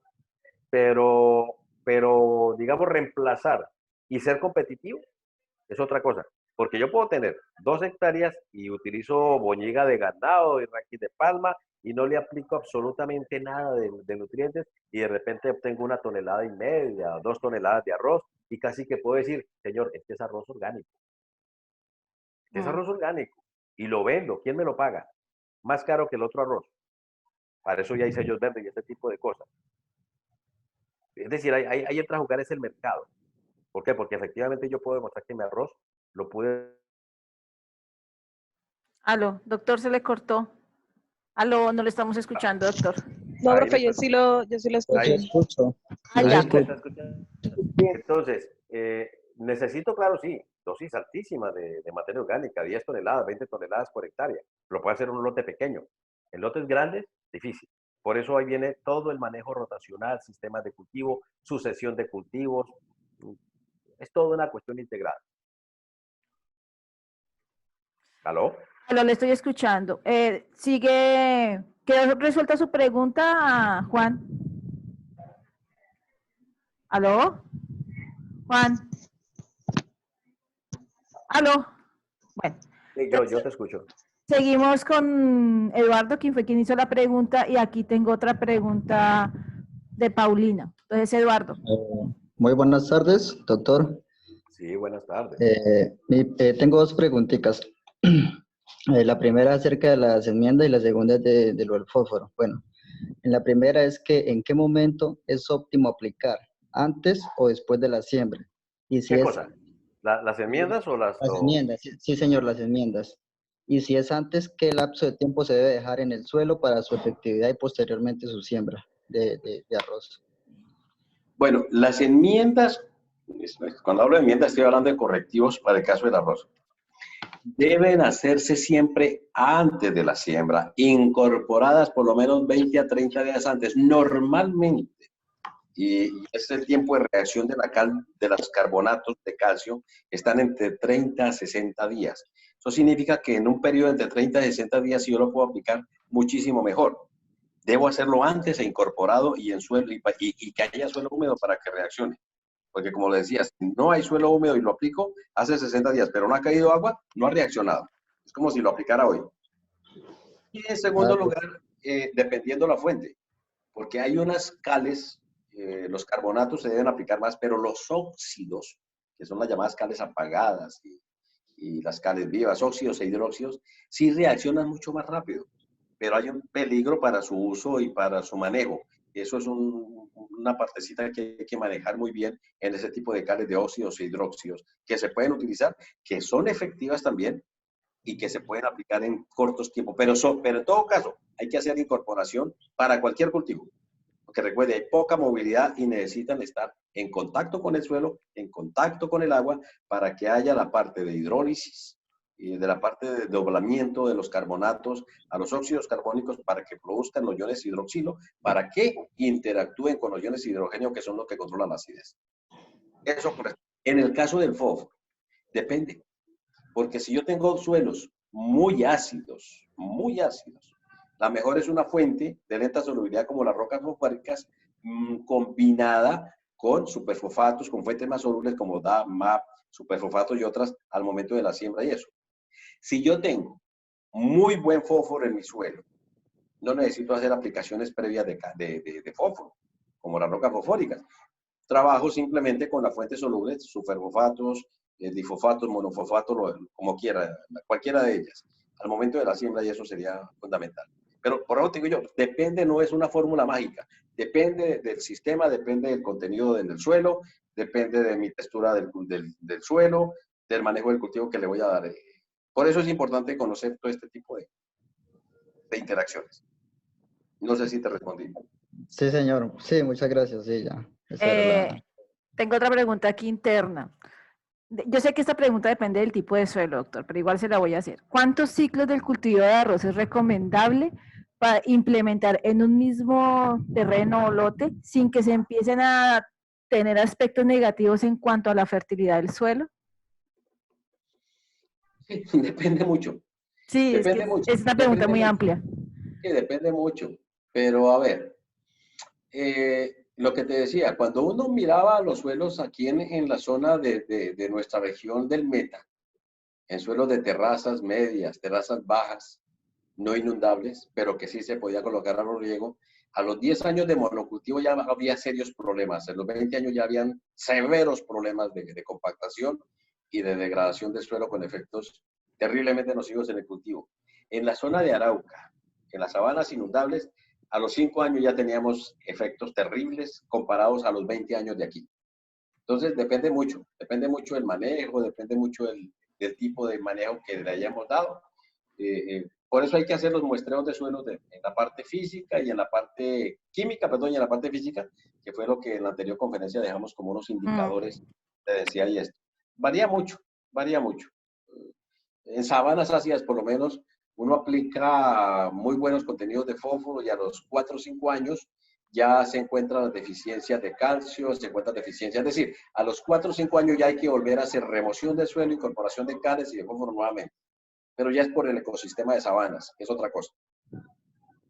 Y es que además también depende de la rotación que se haga de cultivo, ¿no? Totalmente, O totalmente. Por sea, eso cuando yo hago rotación y esto, para mí es mucho mejor hacer esa rotación que hay, si hay una mayor efecto residual de todo lo que yo hago. yo creo que es más fácil como establecer épocas de rotaciones de cultivo que en sí establecer cuánto tiempo se puede demorar un suelo en degradarse por arroz. Totalmente, Es que totalmente. yo no sé si de pronto sea un atrevimiento de mi parte, doctor, porque usted maneja mucho más el tema que yo, pero es viable pensar en que se puede hacer rotación por coberturas cada entre 2 y 5 años continuos de cultivo de arroz. Sí, no, las coberturas son bienvenidas en cualquier momento. Mire, hay cosas, digamos, hay muchas estrategias para utilizar las coberturas. Mm, las coberturas pueden ser de relación carbono-nitrógeno alta o relación carbono-nitrógeno baja, es decir, muy lignificadas o poco lignificadas. Las más lignificadas ayudan un poquito más al proceso físico, las menos lignificadas ayudan a un proceso más a la química. En esas épocas de vacíos, de sequía, cuando yo no tengo arroz, cuando no tengo agua, yo puedo tener por lo menos algunas gramíneas como el millo, que llamamos milleto, que es un peniceto, o Sí. los mismos tordos forrajeros, ¿m? Que yo los puedo tener ahí, ¿para qué? Para, por un lado, producir alimento para el ganado, pero también producir biomasa radicular que me mejora el carbono y me mejora esa parte en el suelo.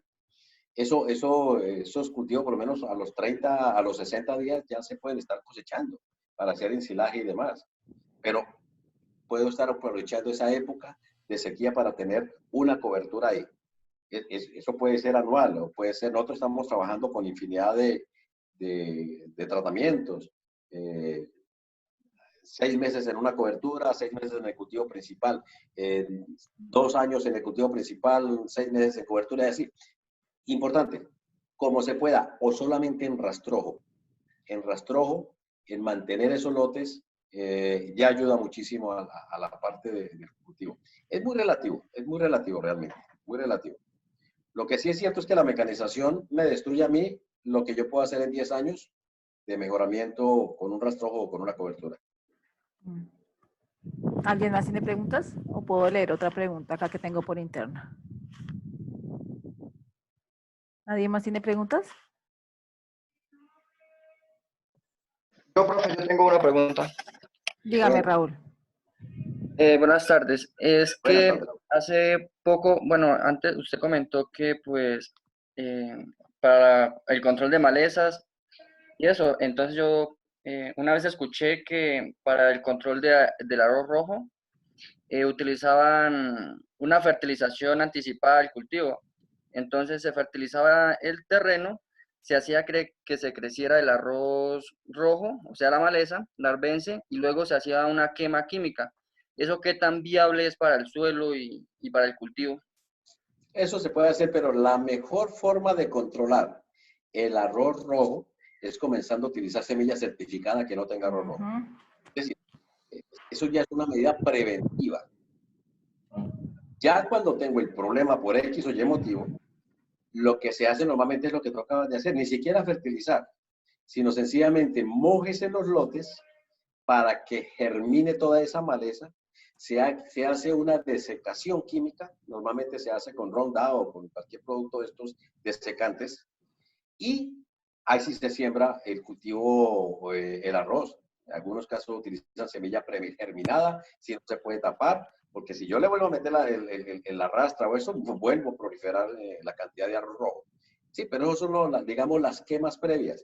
Hay lotes que están tan complicados que hacen 2 o 3 quemas previas antes para poderse establecer el cultivo. Imagínense los costos. Poderse hacer se puede, el problema es costos. Pero la mejor manera es, ojo, no dejen llegar el arroz rojo a su finca. Si van a utilizar semilla de su propia finca, escojan un lote que no tenga arroz rojo, 1 hectárea. Manéjenla como si fuese una niñita preciosa o un niñito precioso para el caso de las señoras. Buena fertilización, buena aplicación de correctivos, buena parte de manejo de plagas, de arbences, de malezas, que la semilla que salga de ahí sea lo suficientemente limpia y buena como para que no me dañe los otros lotes. Ese es, digamos, pero en preferible, semilla certificada. De hecho, es la recomendación, semilla certificada. Si no, pues se me voy a presentar costos de incrementos de producción, que es una manera de degradación de los suelos, ¿no? Una manera de degradar el sistema. Es que de todas formas, una de las ventajas del uso de semilla certificada es que ellos tienen una regulación estricta sobre, por ejemplo, la cantidad de arroz rojo que pueden tener en el lote. Inclusive ellos creo que tienen es cero, o sea, si un revisor llega a encontrar una sola planta de arroz rojo, el lote completo se elimina como semilla. Claro. Ahora, si de repente yo compré semilla certificada y la sembré en un lote nuevo y se me llenó de arroz rojo, o guarden esos marbetes, porque yo puedo demandar. Mire qué pena, este lote de semilla me lo vendieron a mí y mire, mi lote que es nuevo se contaminó de rojo. Yo tengo derecho de reclamar y de resarcir económicamente mi pérdida. Es que esa también es una de las ventajas. Entonces, claro, yo compré semilla certificada, yo puedo pedir. Si no utilicé semilla certificada, pues qué pena con usted. No utilizó semilla certificada. Usted compró semilla, como dice, es para molinería y la utilizó para cultivo, es problema suyo. Aquí no hay nada que hacer. Con semilla certificada yo sí puedo hacer los requerimientos y establecer las remuneraciones que dé lugar por pérdida del cultivo. Sí, es que de todas formas la semilla certificada ya se saben bien los cruzamientos. En cambio, cuando usted tiene una muy buena distancia entre otros cultivos de arroz para que las plantas que usted está usando como futuras fuentes de semilla no se contaminen, o usted asume el riesgo de usar una semilla producida por usted, así sea con todas las normas de fertilización, pero con un alto riesgo de que todo su futuro cultivo sea heterogéneo. Y eso también es un problema, especialmente para las cosechadoras, ¿no? ¿No? ¿O estoy equivocado, doctor?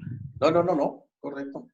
En muchas ocasiones, y ya que tú tocas el tema, esa es una manera, digamos, de ayudar en evitar la propagación. Cuando yo traiga mi combinada, por amor de Dios, háganla lavar, que es totalmente limpia, porque mucha de esa semilla de la contaminación viene ahí, en la máquina. Sí. Y son cosas que uno a veces se le olvida en el furor del trabajo, llegan las combinadas y de una vez se meten, ni siquiera las lavan. Exactamente. Sí, eso sí es un problema, sí señor. Bueno, contaminación. Tengo dos preguntas y yo creo que otra más y damos por terminado porque ya es la 1 y yo sé que el doctor tiene más trabajo por la tarde. Y me da pena retrasarle su almuerzo. Tengo aquí una. ¿Qué tan eficientes son los fertilizantes de lenta liberación en este cultivo? Y la otra, ¿qué ventajas conllevaría en costo-beneficio la utilización de fertilización orgánica, por ejemplo, gallinaza, al momento de la integración de las enmiendas? Bueno, la parte de fertilizantes de lenta disponibilidad ya dijimos, depende. Porque es que yo no debo aplicarlos porque sí. Debo analizar por qué los aplico. Y de esa lenta disponibilidad principalmente los fosforados o las fuentes fosfóricas. Yo lo decía ahí en la diapositiva y en el libro que les voy a enviar, está todo explicado. Si yo tengo un suelo muy ácido, si yo tengo deficiencias severas de fósforo, ahí debo aplicar fuente de lenta disponibilidad y de larga residualidad. Las rocas fosfóricas o las escorias de alto horno son fundamentales. Ahora, si yo no tengo problemas de alta acidez y tengo muy buen fósforo en el suelo, pues yo no voy a aplicar fuentes de lenta disponibilidad porque no valdría la pena. Tengo buen fósforo, no voy a aplicar más. Y ahí estaría utilizando yo solamente fuentes solubles o medianamente solubles. Ese es el manejo con respecto al contenido de fósforo. Ahora, si yo soy dueño de mi predio, carambas, entre mejor fértil mi suelo, a largo plazo, fantástico. Y ahí yo sí puedo utilizar fuentes de lenta disponibilidad como las rocas fosfóricas buenas. ¿Por qué? Porque ese efecto de roca fosfórica puede ser 1 año, 2 años o 3 años, dependiendo del manejo. Entonces yo voy a asegurar fósforo por 2, 3 años. Ahora, a no ser que sea muy altruista el arrendatario que dure un semestre ahí, que diga yo voy a dejarle buena a mi arrendador la finca bien fertilizada y voy a dejarle roca fosfórica, pues normalmente no lo hacen, ellos no lo van a hacer. Sencillamente aplican fuentes rápidamente solubles que le funcionen para ese ciclo de cultivo. Chao, me voy. Entonces depende mucho, pero lo ideal sí es Si yo fuese dueño de mi predio, eso, yo utilizaría las fuentes de renta de disponibilidad, pero claro, estaría haciendo monitoreo con análisis químico para saber si requiero más o no. Y en segundo lugar, era la otra pregunta de compensar la parte química con la parte orgánica. Mire, para reemplazar la cantidad de nitrógeno a veces que requiere el cultivo en términos totales, yo estoy requiriendo a veces entre 40 a 60 toneladas de materia orgánica por hectárea. Entonces, ¿cuánto me vale a mí 40 o 60 toneladas de materia orgánica para aplicar en mi lote? No sé. Pero es un costo alto. Y los efectos a veces no alcanzaría a reemplazar esa misma cantidad de fertilizante. Por eso es muy difícil hacer incorporación grande de materia orgánica para sustituir totalmente la fertilización inorgánica o mineral. Vuelvo y repito, es un complemento que puede ayudarme a mí a ir mejorando eso, pero de golpe no lo puedo hacer de una. En una sola cosecha no lo haría. Eso lo haría periódicamente, ir mejorando poco a poco. Por eso es tan importante cuando yo les digo, ojo que esos suelos de sabanas inundables, se degradan muy rápido, porque volverlos a recuperar es un periodo muy largo y muy costoso. Entonces, ese es parte, digamos, del ejercicio económico que hay que hacer en cada caso. Pero sí, no es nada barato sustituir la fertilización mineral por la orgánica, no es nada barato. Eso lo puedo hacer yo en hortalizas, donde 1000 metros me dan lo de 10, 20 hectáreas de arroz en términos de rentabilidad. Pero cultivo de arroz no es tan fácil. Aquí tengo una pregunta de Paulina que levanta la mano, pero me dice que no tiene audio, y es, para una variedad que tenga un ciclo de 120 días, ¿cuál es el día o la etapa de crecimiento del cultivo adecuada para hacer la última dosis de fertilización? 65 días más 65 o menos. días, sí. Y 65 días, te lo repito. Si yo veo que hice todo muy bien y a los 70 días encuentro amarillamientos por algún problema, es que alguna cosa está pasando en el suelo. Entonces yo puedo hacer una, como llamamos nosotros, una resalada con abono, una mezcla de uñas. Bueno, yo creo que te respondió la pregunta.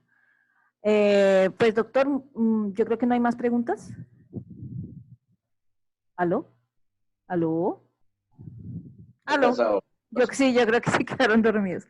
No, pues doctor, muchísimas gracias por su tiempo. Muchísimas gracias por compartir toda su experiencia con nosotros. No sé, doctor, si usted quiera aportarnos algo más o... No, mire, yo lo único que les puedo decir es que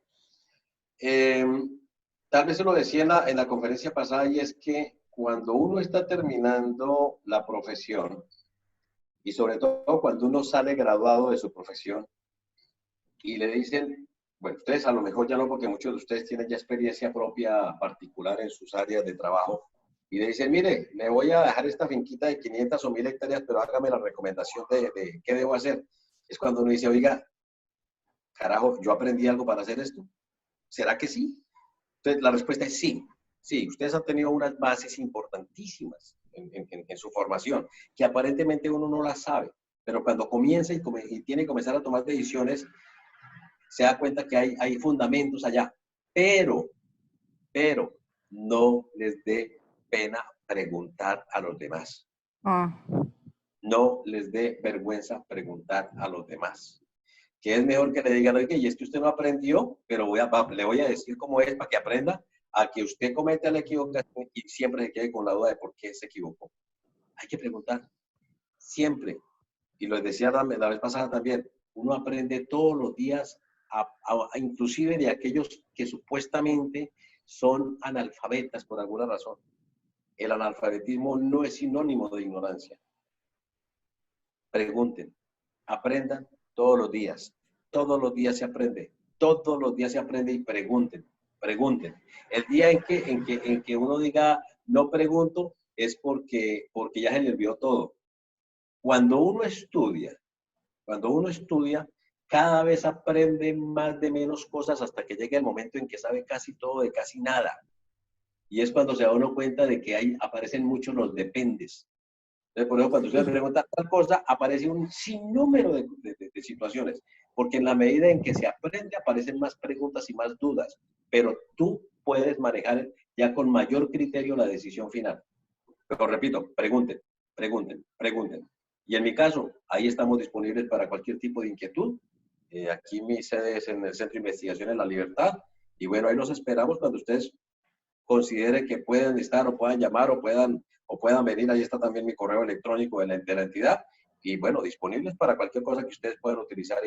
Y si podemos ayudar, sería fantástico. Sí, era lo que yo a su merced le preguntaba con respecto a los trabajos de tesis. Porque ahorita hablando de las fuentes, ay, qué pena, es que se me está cortando aquí, es que me está diciendo que tengo mi internet lento, no sé si me están escuchando. No, no, sí, aquí aparece que se me cayó, por eso me quedé como... Yo te escucho. Okay. En cuanto a lo que nosotros, o la pregunta que yo le hice a su merced sobre las cales líquidas, por ejemplo, ¿eso puede ser un tipo de pregunta para hacer un trabajo de grado? Claro, claro que sí, todo eso se puede hacer, todo eso se puede hacer. Sí, porque pues ya que hay personas que están próximas a graduarse, pues sería como una buena alternativa pensar en hacer una idea, un proyecto, o al menos formular una idea con unas variables respuestas de interés para ustedes, y pues se miraría a ver si de pronto es posible hacer ese tipo de trabajo, ya que el doctor Vaquero pues conoce personas que puedan suministrar, que nos puedan como ayudar en parte de la implementación de ese tipo de trabajos. Sin problema. Sí, sería como interesante. Claro que sí. Doctor, pues muchísimas gracias. Yo no veo que alguien más tenga preguntas, entonces pues agradecerle muchísimo que nos haya compartido su tiempo, que nos haya compartido su experiencia. Y pues cuando usted necesite algo de la Universidad de Pamplona, pues con mucho gusto. Igual si necesita, no sé, personas que le ayuden con su trabajo de tesis, o si tiene alguna idea de tesis y es posible que pueda vincularnos, pues nosotros estaríamos encantados de poder trabajar con usted y pues también aprender de su mano, ¿no? Claro que sí, indiscutiblemente que sí. Como dicen, aquí andamos y bueno, seguramente no va a ser esta la última vez en que vamos a interactuar. Vamos a tener muchas oportunidades en el camino. Sí, doctor, muchísimas gracias entonces. Doctor, yo vi que usted se hizo su posgrado en Brasil. Sí, tuve la fortuna de hacerlo fuera. ¿En qué parte? Estuve en la zona de Paraná. ¿Paraná norte? No, sur. Bueno, Paraná es sur. Sur, sí. Estaba dando Londrina, un poquito más abajito del estado de Sao Paulo.